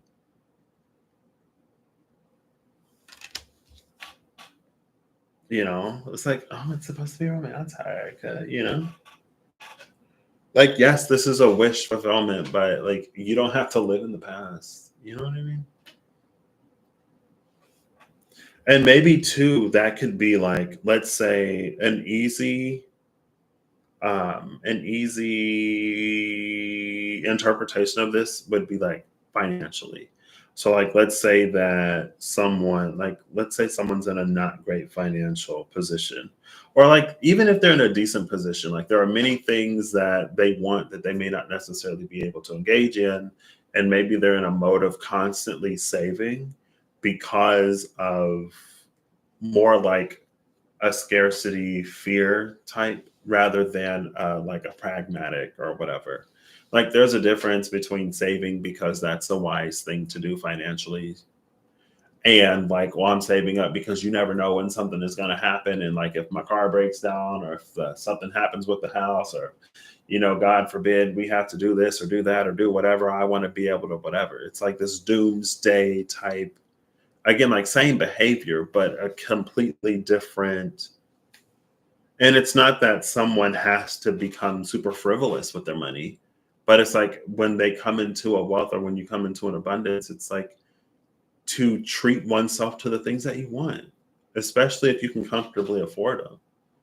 You know what I mean? It's like if you want to like go out to a nice restaurant or go out to a restaurant in general and you have the finances to do it, do it.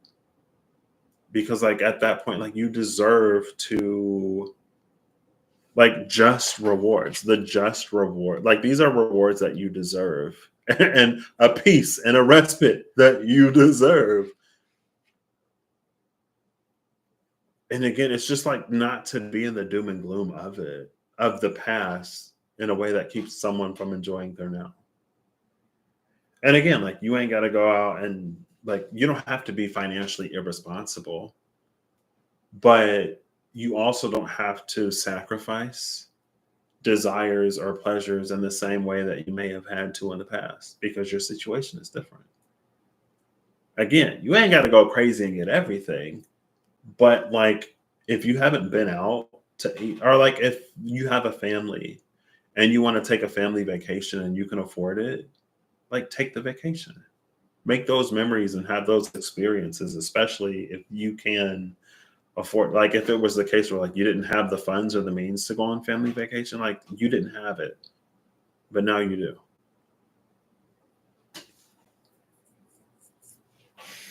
Now the other side of the domain of this is Thanatos, the warrior of Warden. Sorry, Thanatos, Warden of Dis.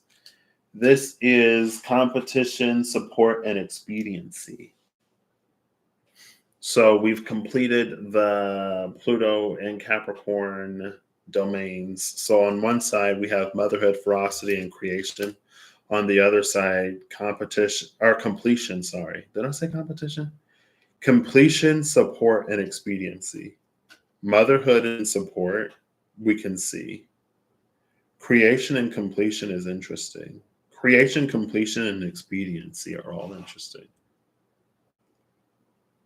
But it feels like, again, with the world card here, there's something of a finality of this Pluto in Aquarius or Pluto in Capricorn. Like this kind of change will be like a lasting change, a profound change. And that's also like the lovers is more so like choices that have the power to impact our lives very significantly for a duration of time. But with the wish fulfillment of the star, maybe this is more so like the choices were made, but now moving forward, it's like the wish is granted, like happily ever after or ever after. It could be happily ever after, shoot. Why not? It's wish fulfillment, shoot for the stars. Between the mother of creation and the warden of Dis.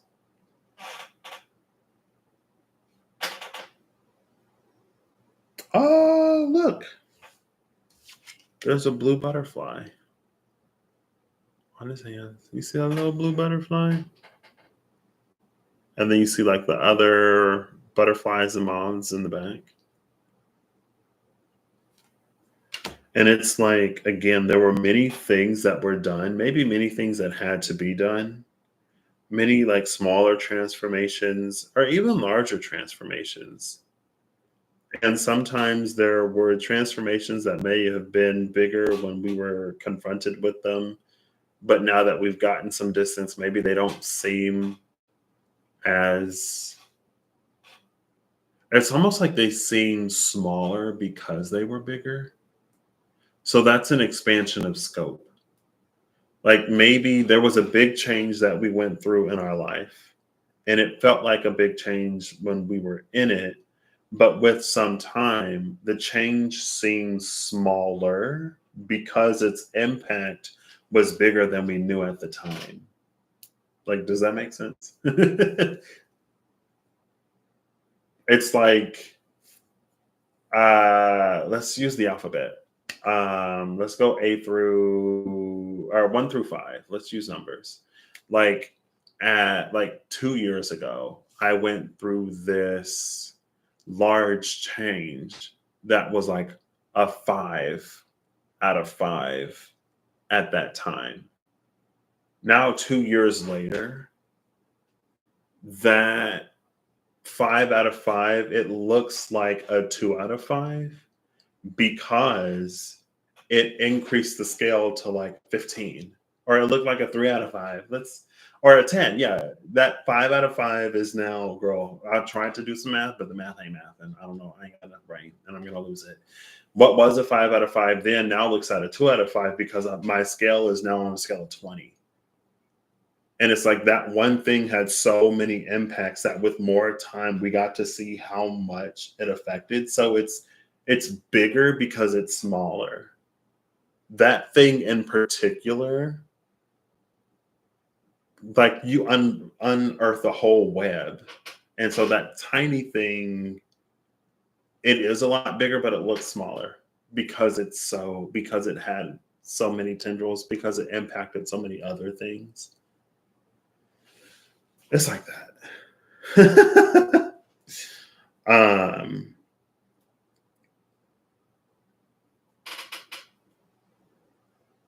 and maybe this blue butterfly is us starting to see how either those small changes play out, or it can be the intersection of a lot of changes like coming together to create this like big sort of change. It's almost like breaking ice.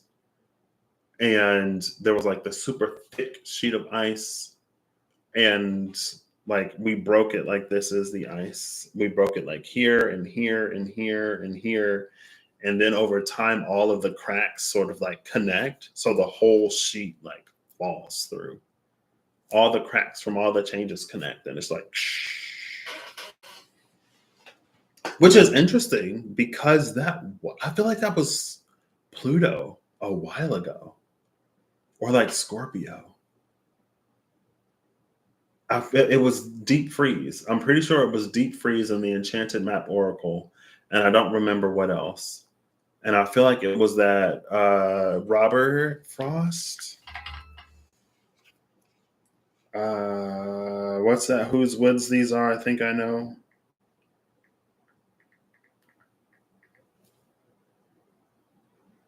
Stopping by Woods on a Snowy Evening by Robert Frost. Like that poem came out, and I'm pretty sure it was the Deep Freeze. And I feel like it was related to Pluto in a way, or related to Aquarius. I don't remember. Anyway,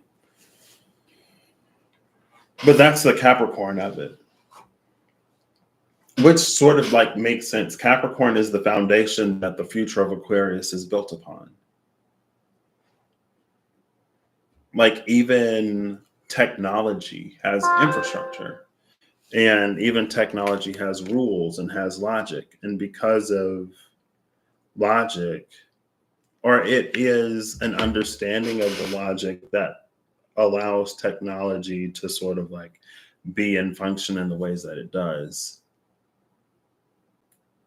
which is interesting because that's low key giving me, it was the angel of deception. Sariel? No. Satariel, angel of deception. While Samyaza created the flax of truth, Satariel spun it into thread and wove it into the very reality around him. It's almost that energy. Like there's the understanding of logic, which is the true false flax of truth that Samyaza creates, but then applying that logic, or the applications of that logic that allows things to sort of like function or be or whatever, like that's the Sataria weaving that truth into the fabric of reality.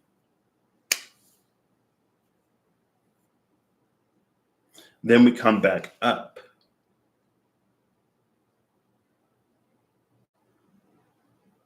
So maybe it was like the 5 of coins, right? 5 of coins, and then we have the just reward, evaluation, respite, and the fool, because the fool kept going when it was like, well, why don't you stop? Why don't you rest? And again, like there's a difference. There are times when it is for us to rest, and there are times when it is for us to keep going. There are times when it is for us to rest for a time, and then times where it's for us to get up and keep moving. Sometimes there are times where it's for us to rest and continue resting until, all of our timings are different. And all of our timings are correlated to different things, and they look like different things, right? So all of our timings ain't gonna necessarily be like 2 years. And then like, if you start this year, then 2 years from now, or if you started 3 years ago, then 2 years, like a year ago. Or it's like, it may not be the same like alignment. Like it may not be Pluto in Aquarius it could be a Pluto and Sagittarius. Like maybe it's the houses when the transits are happening. Maybe it is time. Like it's different, right? So not like, and then the amounts of time are different as well. So first it's the five of coins, then it's the recognition of the hard work. It's the dispersal of that just reward. Then it's this entirety of all this Capricorn, because it's going to retrograde Capricorn, then go back direct. And then we move up into like the Four of Swords or the Four of Wands or the Seven of Swords.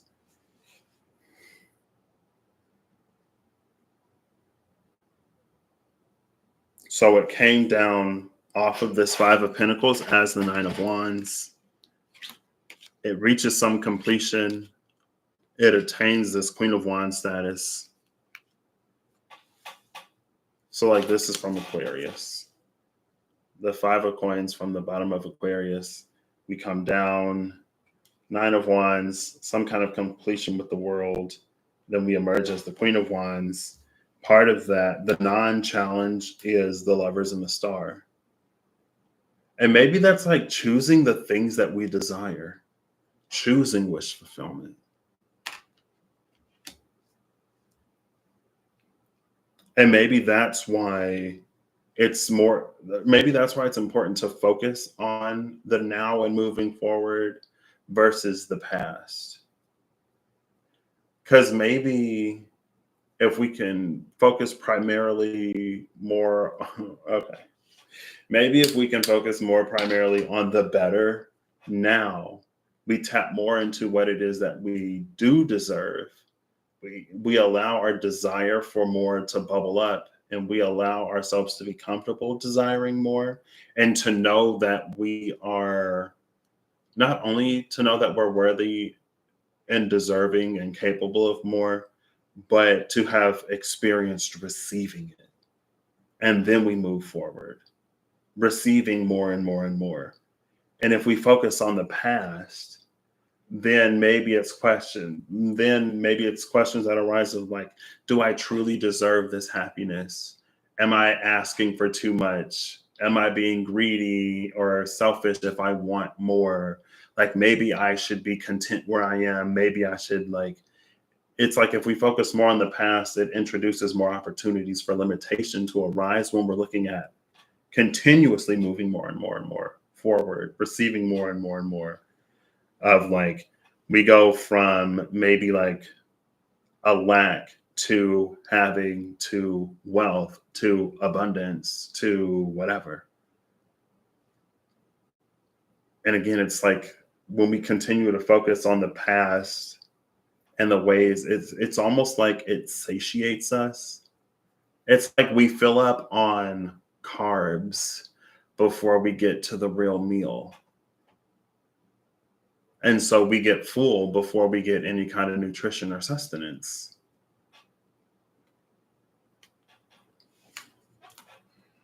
So it comes down as this Five of Coins. The Five of Coins meets this Nine of Wands. There's some kind of completion recognition. It feels like that's part of the Lover's Star process. And then we emerge as this like Queen of Wands. And we take this Queen of Wands back up to Aquarius when it goes direct, and we either choose Four of Wands or Seven of Swords. And maybe the Four of Wands is more that like celebration of this milestone, and we move forward into even happier, better times. Or maybe the Seven of Swords, there's something that there's something that happens internally where we become convinced that either we don't deserve, or we've gotten greedy or selfish. We like go back for some reason. And there are many, many, many reasons why someone could choose to go back to something rather than moving forward with something else. And because of that, one ain't necessarily good and the other ain't necessarily bad. What's good or bad for you, what's right or wrong for you, is different than what is objectively like good or bad. There could be something that is objectively bad that might be right for us. Maybe someone on the outside is like, again, money is just an easy example metaphor, but you can apply it however it applies in your life. So maybe there's someone that's like, ooh, like, why would you take this job that doesn't pay you a lot when you could have taken that other job that pays a whole bunch of money? Maybe impact is something that's important to you. And you're like, well, I took this job because with this job, I'd be working with the community and I'd be able to help people who are going through whatever. And that's important to me. That's more important to me than a few extra dollars in my wallet or a lot of extra dollars in my wallet. And someone may say, like, oh, well, if you have more money in your wallet, then you can put that money into the community and you can do this and you can do that and you can donate to charity. And like, there are ways for you to have more dollars in your pocket while still having that impact. Like, you should have taken the more high, like, what's bad objectively may be right for you. Because maybe you donating to charities ain't the same as you being that person that someone in need interacts with, you know? Again, there are no challenges here. I specifically clarified, and the card specifically came out and said there are no challenges. There is no challenge for Aquarius while Pluto is retrograding Aquarius.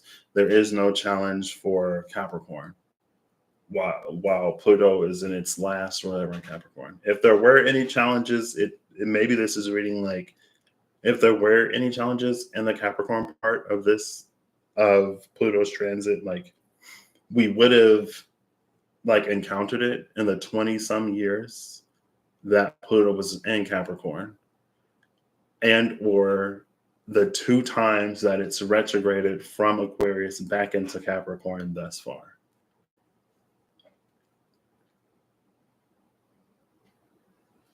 And again, oh, how did I not catch that? The domain of completion in Thanatos and the world card is literally right there.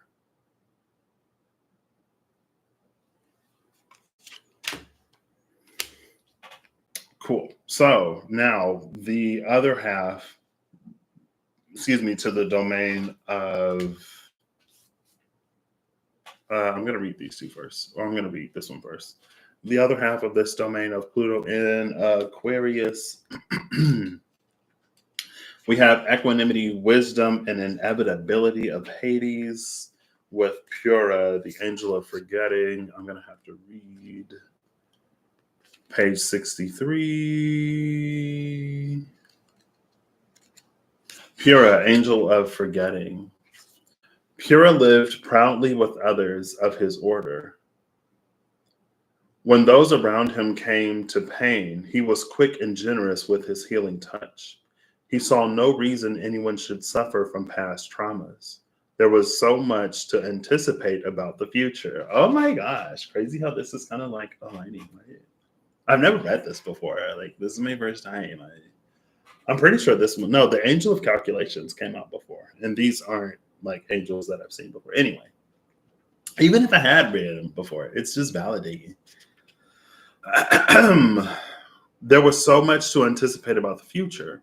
Whenever one of his patients awoke unburdened by their memories, he greeted them with a loving smile. No one dared to show the fear they felt toward Pura. It was easier to smile back at him than it was to confront his ignorance. Oof! They said, yeah, you did, and your ignorance. I mean, I've said more than I usually do, especially live. There's a whole bunch of stuff I don't know. Take it as it resonates. Take it as your discernment guides you to take it. And in no other way. No one dared to show the fear they felt toward Pura. It was easier to smile back at him than it was to confront his ignorance. After all, it was assumed that if he were to ever be confronted with the truth of the harm he had caused, he would simply wipe it away. He had done it before. Domain, sedation, forgiveness, and lost travelers. Card meaning, there is more than one way to move past pain. Suppressing traumatic experiences may be the best option in the short term, but it is important to look upon the desire to forget with skepticism. Our history is part of what defines who we are. To lose too much of our past is to let go of our identity. So it plays partially in the don't be so consumed with the past that it stops our coming future. But it does also play into that thing of like how forgetting the past sometimes doesn't serve us in the now. Like when I mentioned the game that I'm playing, like one of the main characters thought that it was a courtesy to forget his past, or he thought it was a courtesy to have no memory of his past. But unknowingly, like it, he ended up doing things that he would never have done had he had his memories, because then he would know who he was working for ultimately. And he was working for people that he didn't appreciate their. That's a thing that's been a theme in a few games I've played lately. Like there are these people, and then there are some other people who are much more powerful, who have technology that far exceeds whatever, and they kind of like they have no empathic connection to these people down here, so therefore like they have no concern for them. Like, oh, like, you know, they're just like whatever. Like ultimately, in the grand scheme of things, they're inconsequential. So if we subject them to our games of whimsy or whatever, girl, like we have the right, because our lives are of consequence and their lives are of none. And then he's like, oh my gosh, like I'm working for people who don't even care about the people down here. Hello. Not only do they not care about the people down here, they're also like doing not great things. Had I known. Anyway, he thought it was a courtesy to forget. It was not. It was very much to their benefit that he didn't remember who they were or what they're about. It helped him play the role that he was to play for the people. But it's almost like he was to play the role in name, but not in practice. Like he was supposed to be a symbol of hope for the people or whatever, but not really do anything that substantiates that hope. But then he actually became someone who is a hope for those people. And him being a hope for the people made him an enemy for the people that he was whatever for. Because again, they weren't really interested in the well-being of those people. Satiated, right? That was our satiation. The domains, sedation. That's what it is. A domain is sedation. He was sent to basically sedate the people. But he was like, you know what? No, like I am gonna be like, I'm gonna substantiate the hope that they're encouraged to have in me, and I'm gonna be their champion. And he did. He also got his memories back, you know. So anyway. There is still one last angel face down, and it is Tamiel, angel of the unseen. The angel of the unseen, right next to the angel of forgetting. Interesting. I'm getting hungry. I got a sandwich. Sorry. I bought a sandwich and I forgot. And I just got excited. Tamiel 53, Angel of the Unseen. So 10 pages big. Tamiel, Angel of the Unseen. Tamiel moved through his life with such ease that it was a long time before anyone realized he was blind. This discovery made those around him uneasy. All the angels had such fascinating and unique characteristics, and it was easy to think of them as far beyond human. To know that one of them was deficient in some way was unsettling. The attendance at Tamiel's rituals diminished as discomfort with him increased. It was clear that his insight was still valuable, but it was difficult to watch him wield his ceremonial dagger with the knowledge that he could not see where it was going.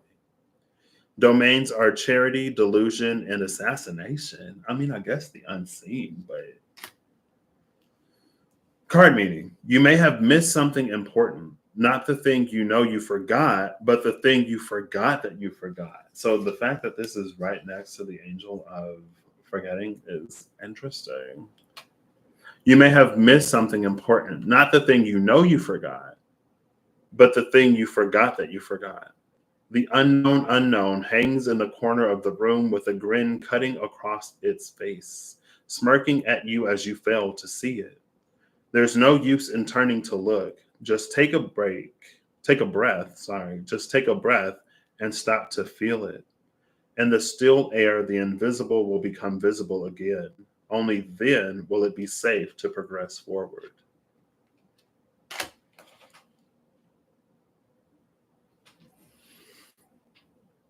Oh, so the domains we have are equanimity, wisdom, and inevitability from Hades, sedation, forgiveness, and lost travelers from Pura, and then charity, delusion, and assassination from Tamiel. I did just have a charity metaphor application too, so just little synchronistic validations. You know, I ain't just on here talking for hours. It's interesting that Pura is the lost travelers and forgetting, because again, that's the energy of spirited away. That's the energy of the inn that welcomes weary travelers, a hot tub that soaks all of one's problems away or all of one's worries away. That's that's the danger of the comfort of this five of coins. That's the danger of us overstaying our welcome with that five of coins, because we do forget. And we take comfort in that forgetting. And then at some point we seek to not remember, or we seek to forget. And then it's like everything becomes dull.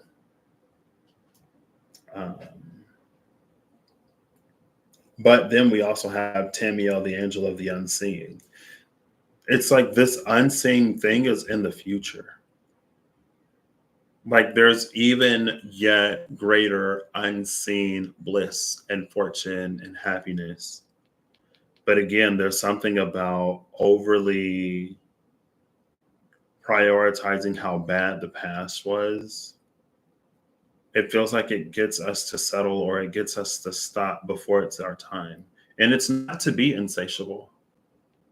It's not to be so hungry that we're never full or never satisfied. The appreciation is a part of it, but also don't forget the creation. Danu, mother of creation, Sophlatus, the builder. I didn't even catch that. The builder and creation, building from dust.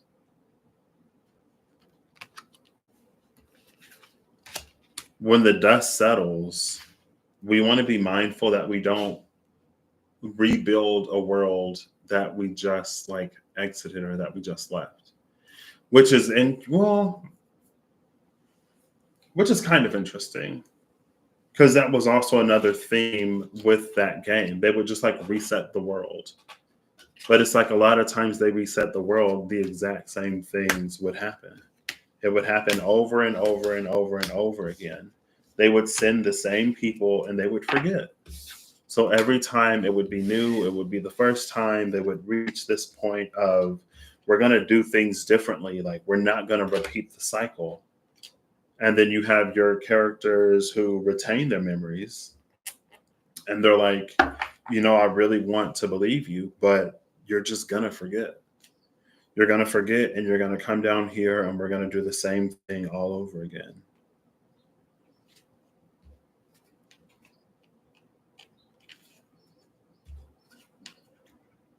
That's where the video game ends. Real life is what we do with it. Like, we can have stories that can be metaphors to paths, choices, decisions, circumstances, and situations.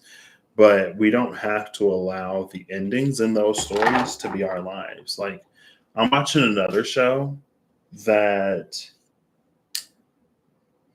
there's one, it's almost like, yeah, I told you I'm watching one show that is the same show told from the perspective of the sister. The main show is told from the perspective of the brother. So seeing it from a different perspective is one thing.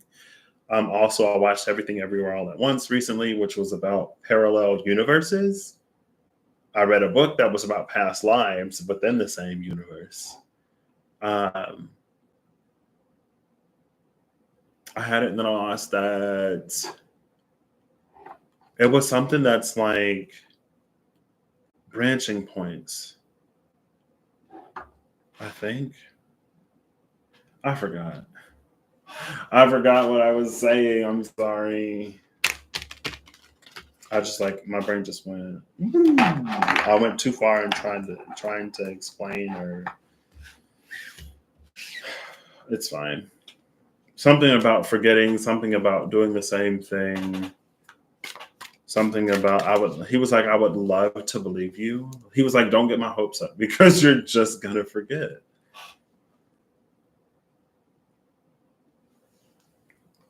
Those who don't learn from their past are doomed or destined to repeat them, is a saying. We don't necessarily have to. Um, there was something I forgot. I don't remember. Ooh, I'm getting hungry. I keep forgetting and remembering that I had that sandwich in the refrigerator. I'm like, oh, I'm hungry. I'm starting to get hungry. And like, oh, I had that sandwich. I'm so excited to eat it. They haven't been carrying these sandwiches for a minute. And then when they just had them like a week ago, by the time I made it to the store, they was already sold out. Now, how did this happen?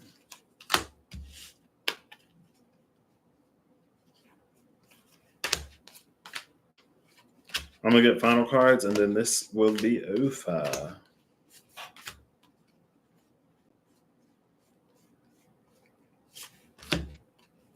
Maybe also with the Queen of Wands, it's a point of attraction. Um, we can be in an appreciation for we can be in an appreciation for where we are now and continue to manifest and attract more and more and more, better and better, greater and greater in the future. Or we can again provide so much attention to the past unfavorable situation in such a way that it edges us closer to that rather than moving forward. Um, yeah, that other thing I forgot. It was something about. I feel like it was like parallel something or something. Making a different choice, things playing out differently. Maybe it was that branching universe theory. I don't remember. I don't know. Ooh, bakery makes me think of bread. Food makes me think of food. That sentence just reminds me of how hungry I am. Matriarch, mother of homestead. Rejection, opportunities, and consequences. Yeah, we'll take it. Matriarch.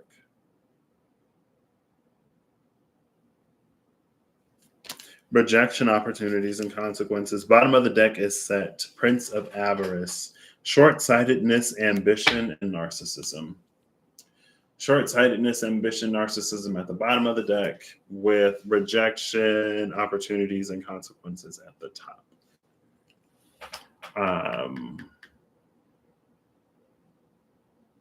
Something I just read mentioned short-sightedness. The short-sightedness of, I think this is the only thing I've been reading. So was it 63 or 53?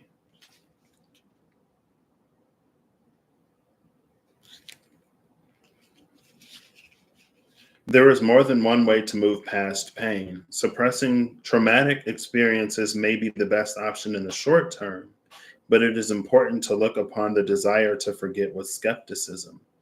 Our history is part of what defines who we are. To lose too much of our past is to let go of our identity.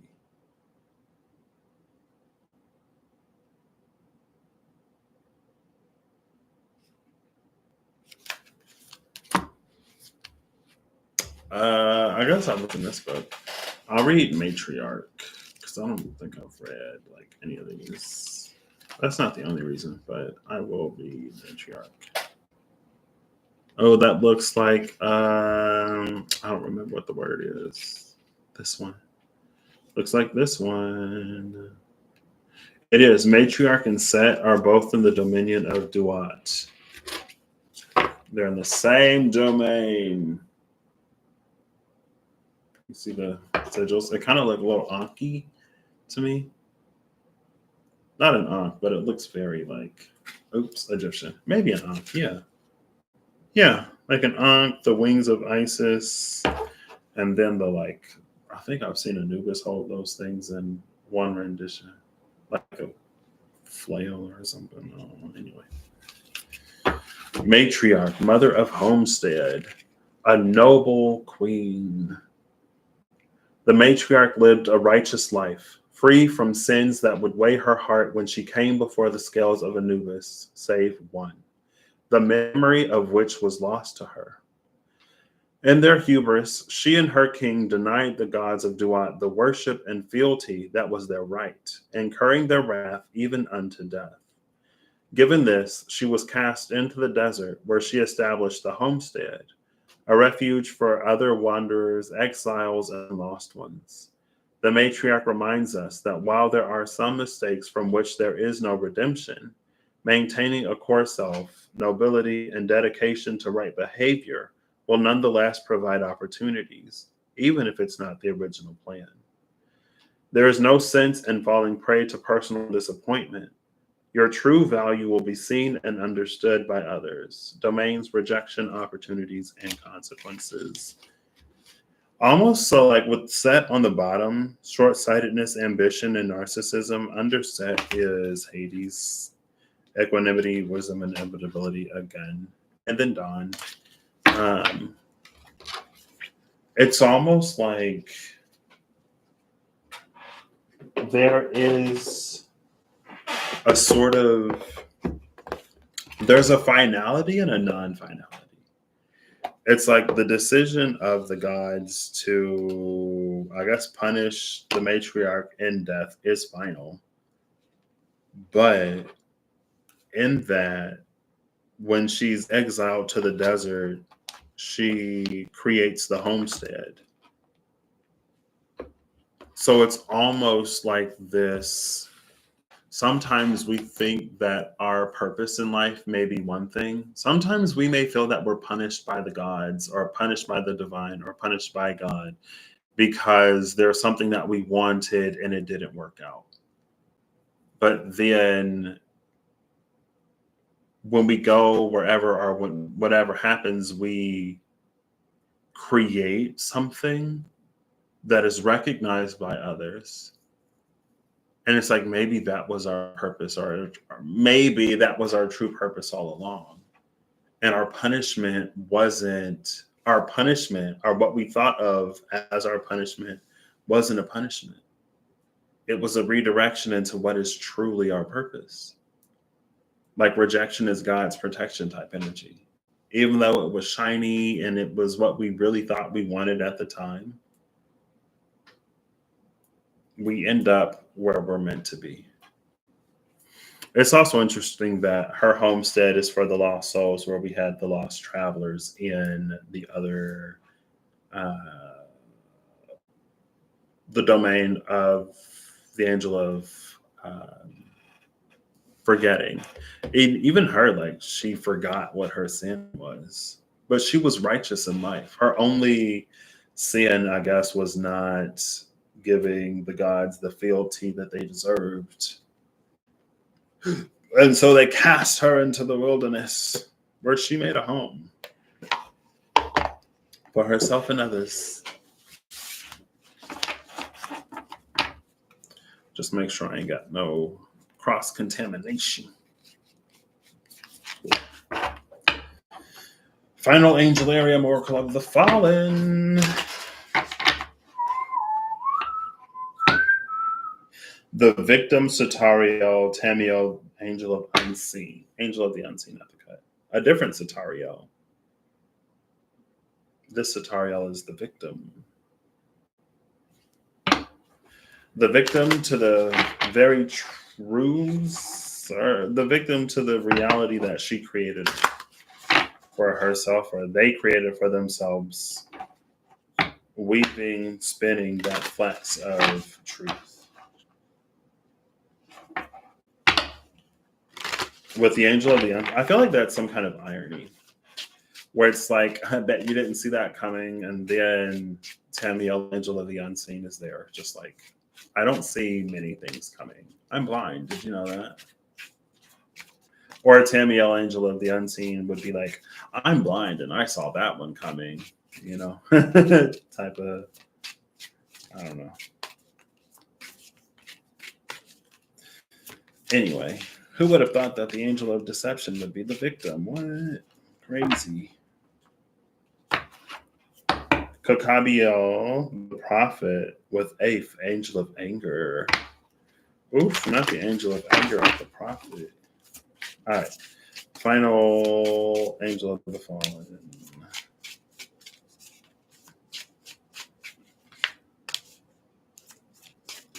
Please, Oracle, final angelarium. I'm just gonna.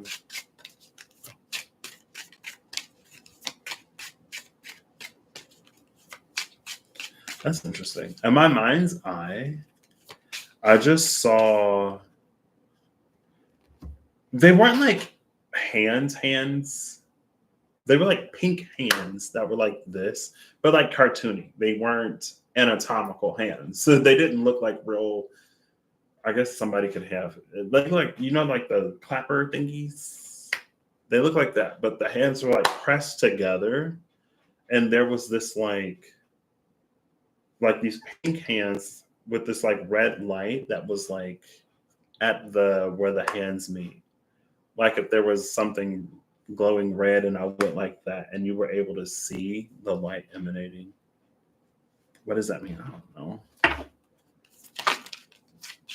But that's what it said. I was like, I'm gonna just shuffle quietly until a card come out, and then it was just like that. And they weren't like this, like it was praying. It was like that, like they were pointed like outward and like glowing.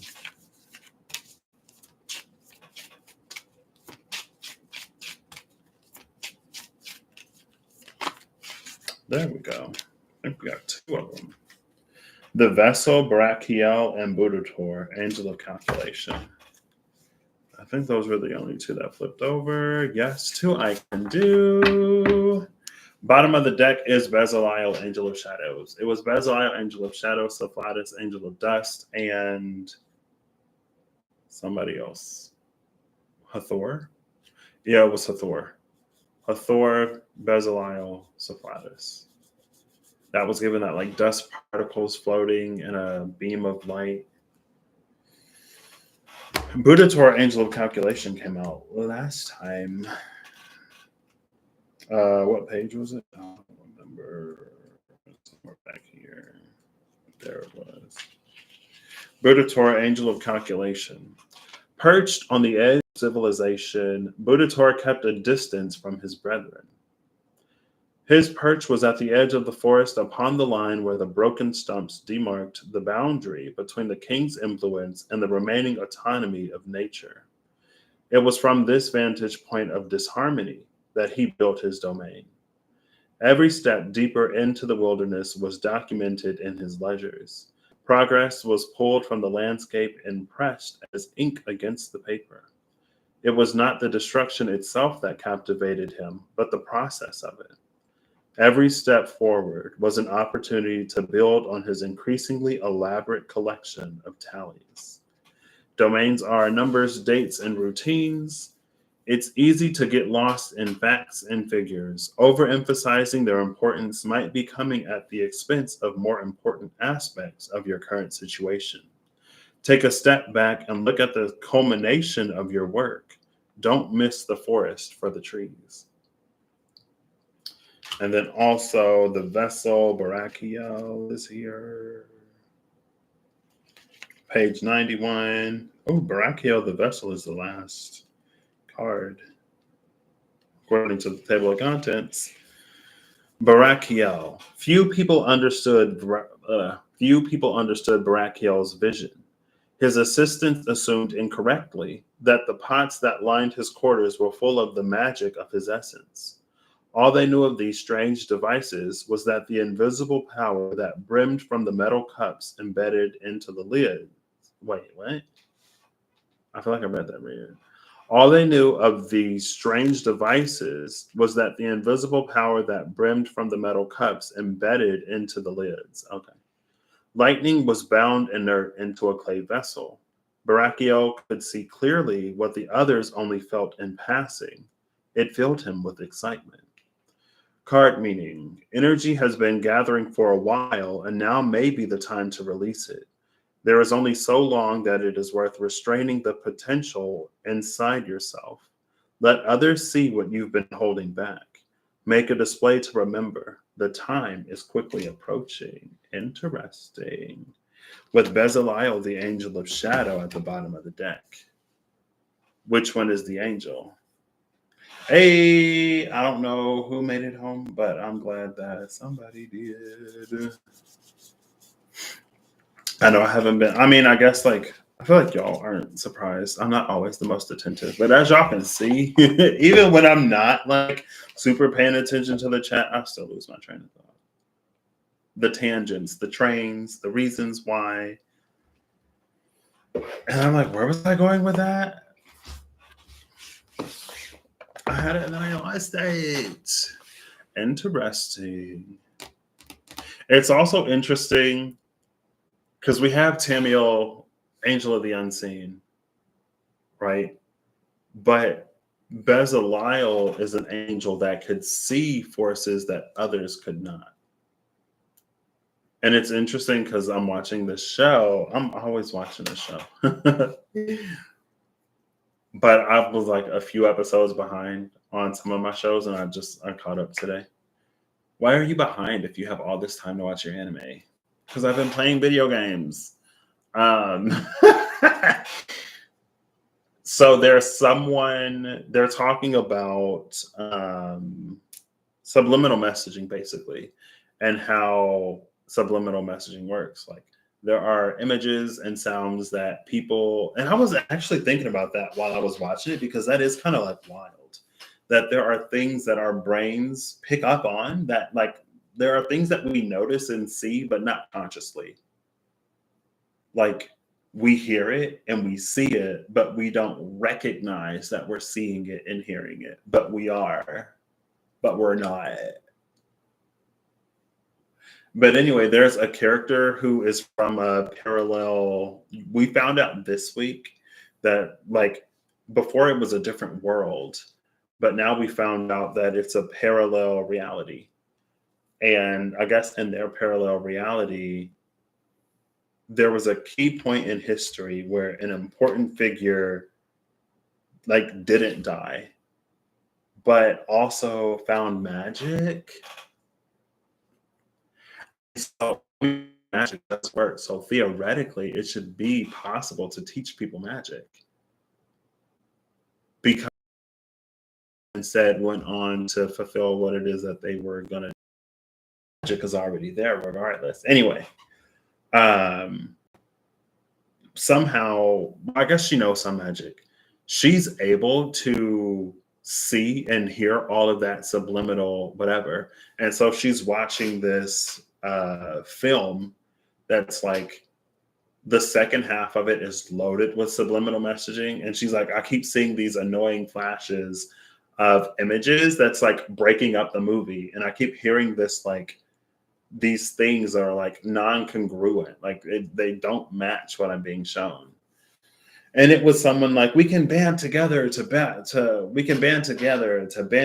the foothold of darkness and evil in our world by being the light. And it was like, give me all your money. Like, listen to me, give me all your time, energy, money, whatever. And she was just like, yeah, it was one of those. But she could see everything that was subliminal. And of course, to her, it interrupted the experience because oftentimes, something subliminal doesn't necessarily fit the vibe of like, or it doesn't fit the whatever. That's why it's subliminal. Because otherwise they would just come out and say it. You know what I mean? Like, why make it subliminal at that point?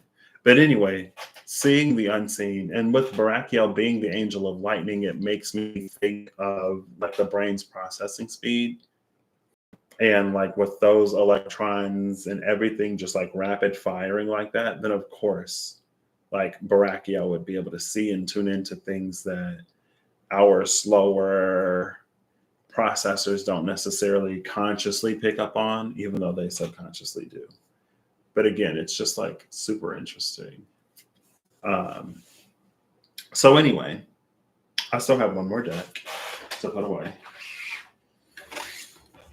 The Fable Makers, I need to get my card protectors because some of the bottom, there's like a plastic coat already on the cards, and some of the bottoms are like starting to like peel, are starting to like bubble up before they peel because of the shuffling. And I want these to be as pristine as possible for as long as possible. All right, so I'll give it 2 more. I'm gonna split it, try to shuffle it. Ooh, the Fool and the Page of Swords. Not the Fool, the Magician and the Page of Swords. Interesting. Interesting. Cool, that was decent. I'll do one more. Not 2 more, because the bottom didn't. 3 more. There we go.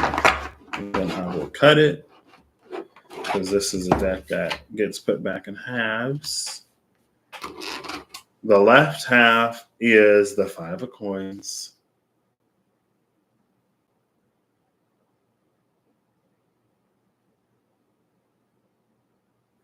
Bottom of the left half is the Ace of Wands. This is why they don't stop.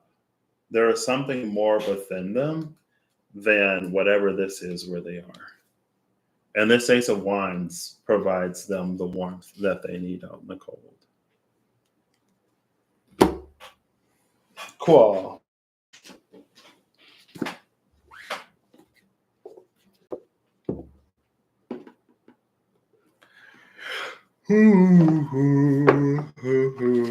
Excuse me. We've seen the 5 of, you know what? It's not a challenge for Aquarius. It's not a challenge for Pluto as it's retrograding from Aquarius to Capricorn, because the card specifically came out and said, after I clarified, there is no challenge. But I'm just curious what the challenge of this 5 of coins is in the deck dungeon. So the 5 of coins.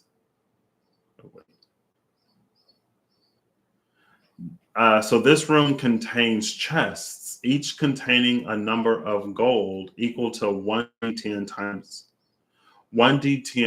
5. The door unlocks when the coins are removed from the chests.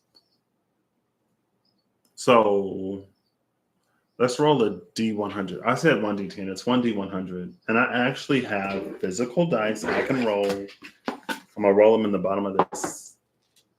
The percentile dice. All you got to do is take the money you take the coins from the chest and the challenge is completed. Hello. Take your 5 coins and keep moving. Don't stop. When you're going through it, don't stop. Keep going. Okay. 94. My luck is never that good. 94 times 5. So there is a chest with 470 gold. 4 plus 7 is an 11.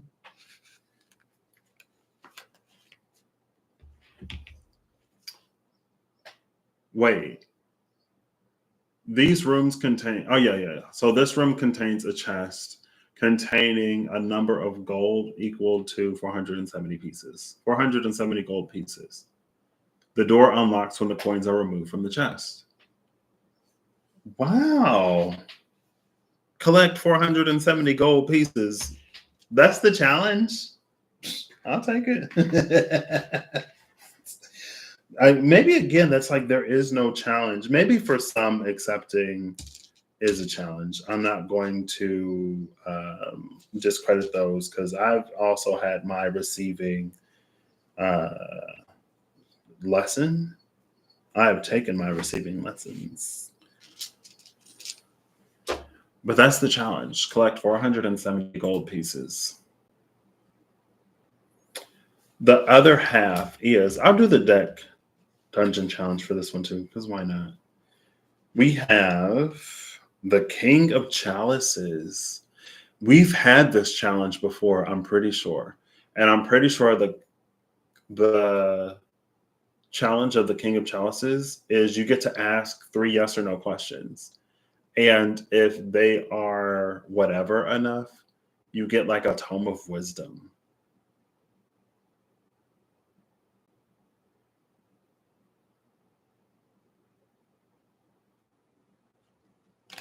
Bottom of the deck is the 3 of Swords.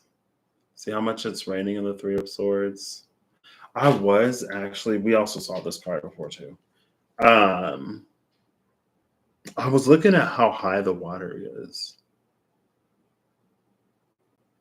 Oh, wait, where can we see it? There it is. Wait, maybe.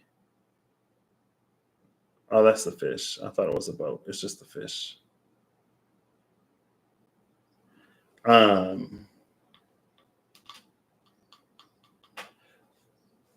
This King of Cups could be mistaken for a Page of Cups. And it's in this frame right here. It's specifically like it looks like the fish is jumping into the cup. This is a matter of perspective. It's like it looks like the fish is jumping into a cup. The fish in the cup is the Page of Cups. But in reality, the fish is jumping behind the cup. But if we sit at the right, or if we stand at the right angle or observe it from just the right perspective, this king could look like a page. And then perspective and angles when it comes to this 3 of Swords is interesting.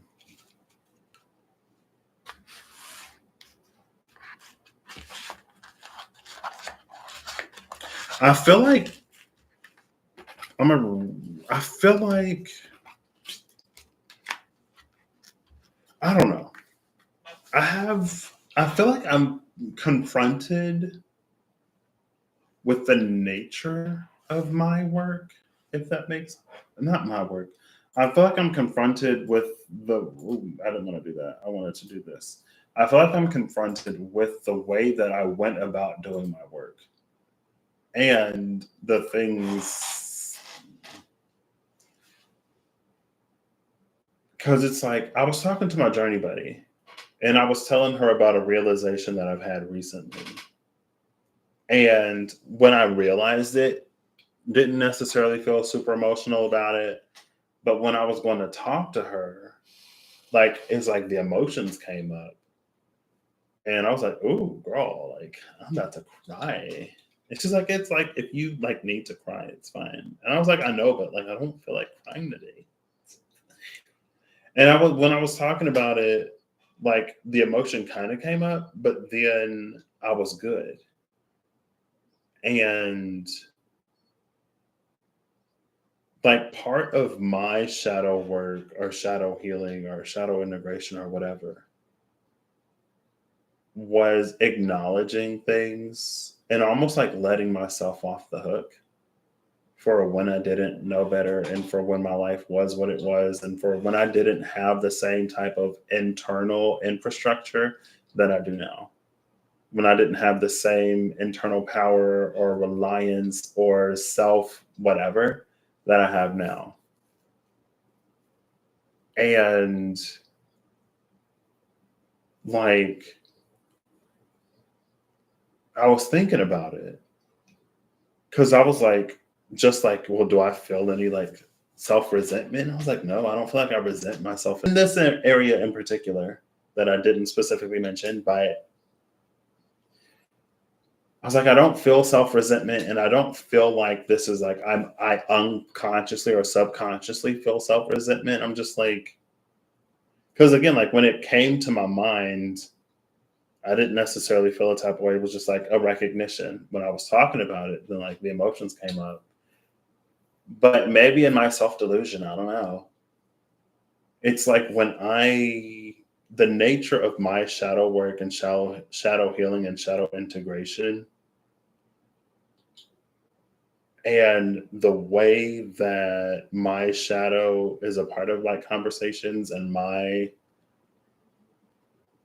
internal summation of personas or whatever, like my inner shadow, light, child, adult, whoever, whatever.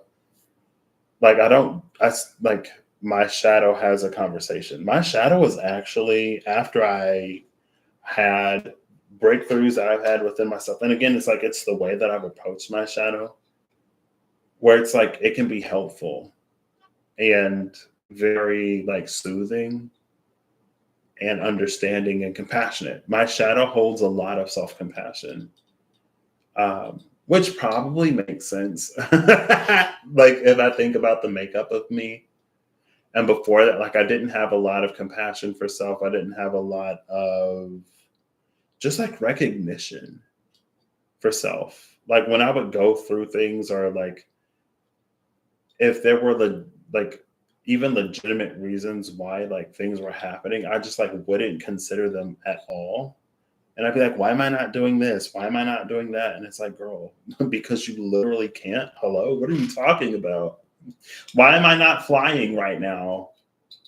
What are you talking about? Hello, you're walking, aren't you? Okay, like your legs are functioning, like your body is doing what your body is like anatomically capable of doing. Sorry, you're not Superman.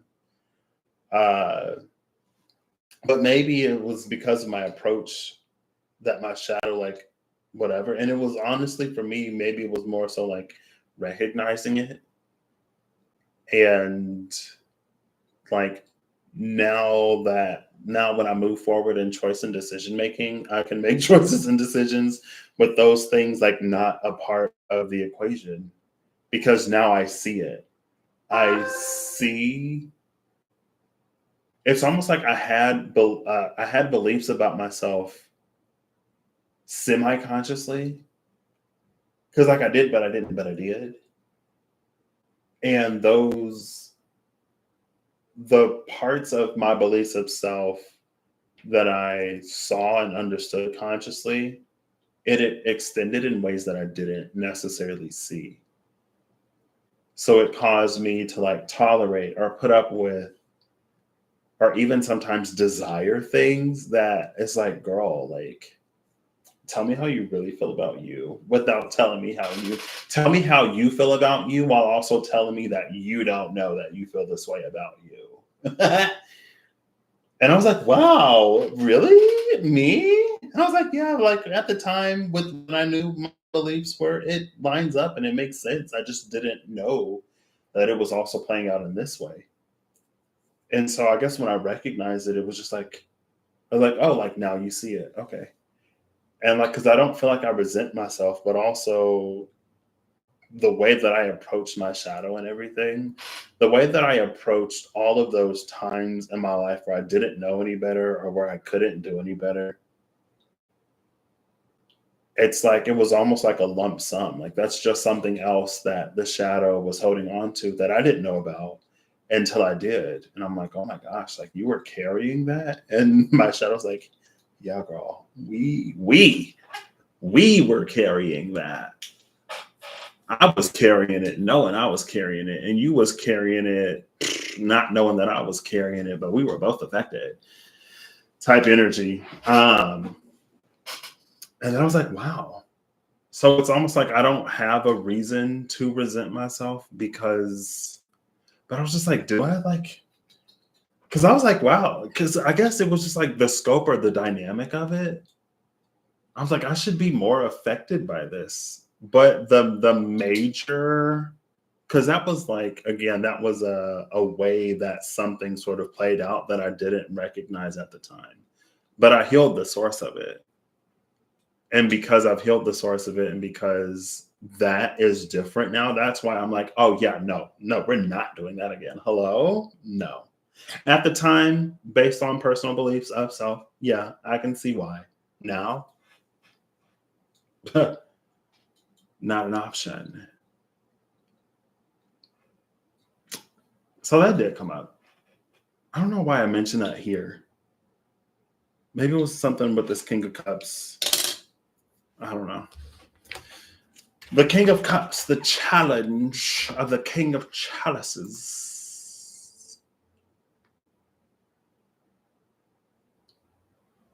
I'm confused. We go from, oh, these are coins. I saw C and I was like, well, how do we go from chalices to coins? They all said coins. King of Chalices, the Archmage, sits on his throne in the center of this room. He is wise and patient. Each creature who encounters the king may ask him 3 questions that can be answered with a yes or no. The king answers truthfully, as if using the commune spell. If the king considers all the questions asked of him to have been thoughtful, he gives the party a tome of understanding.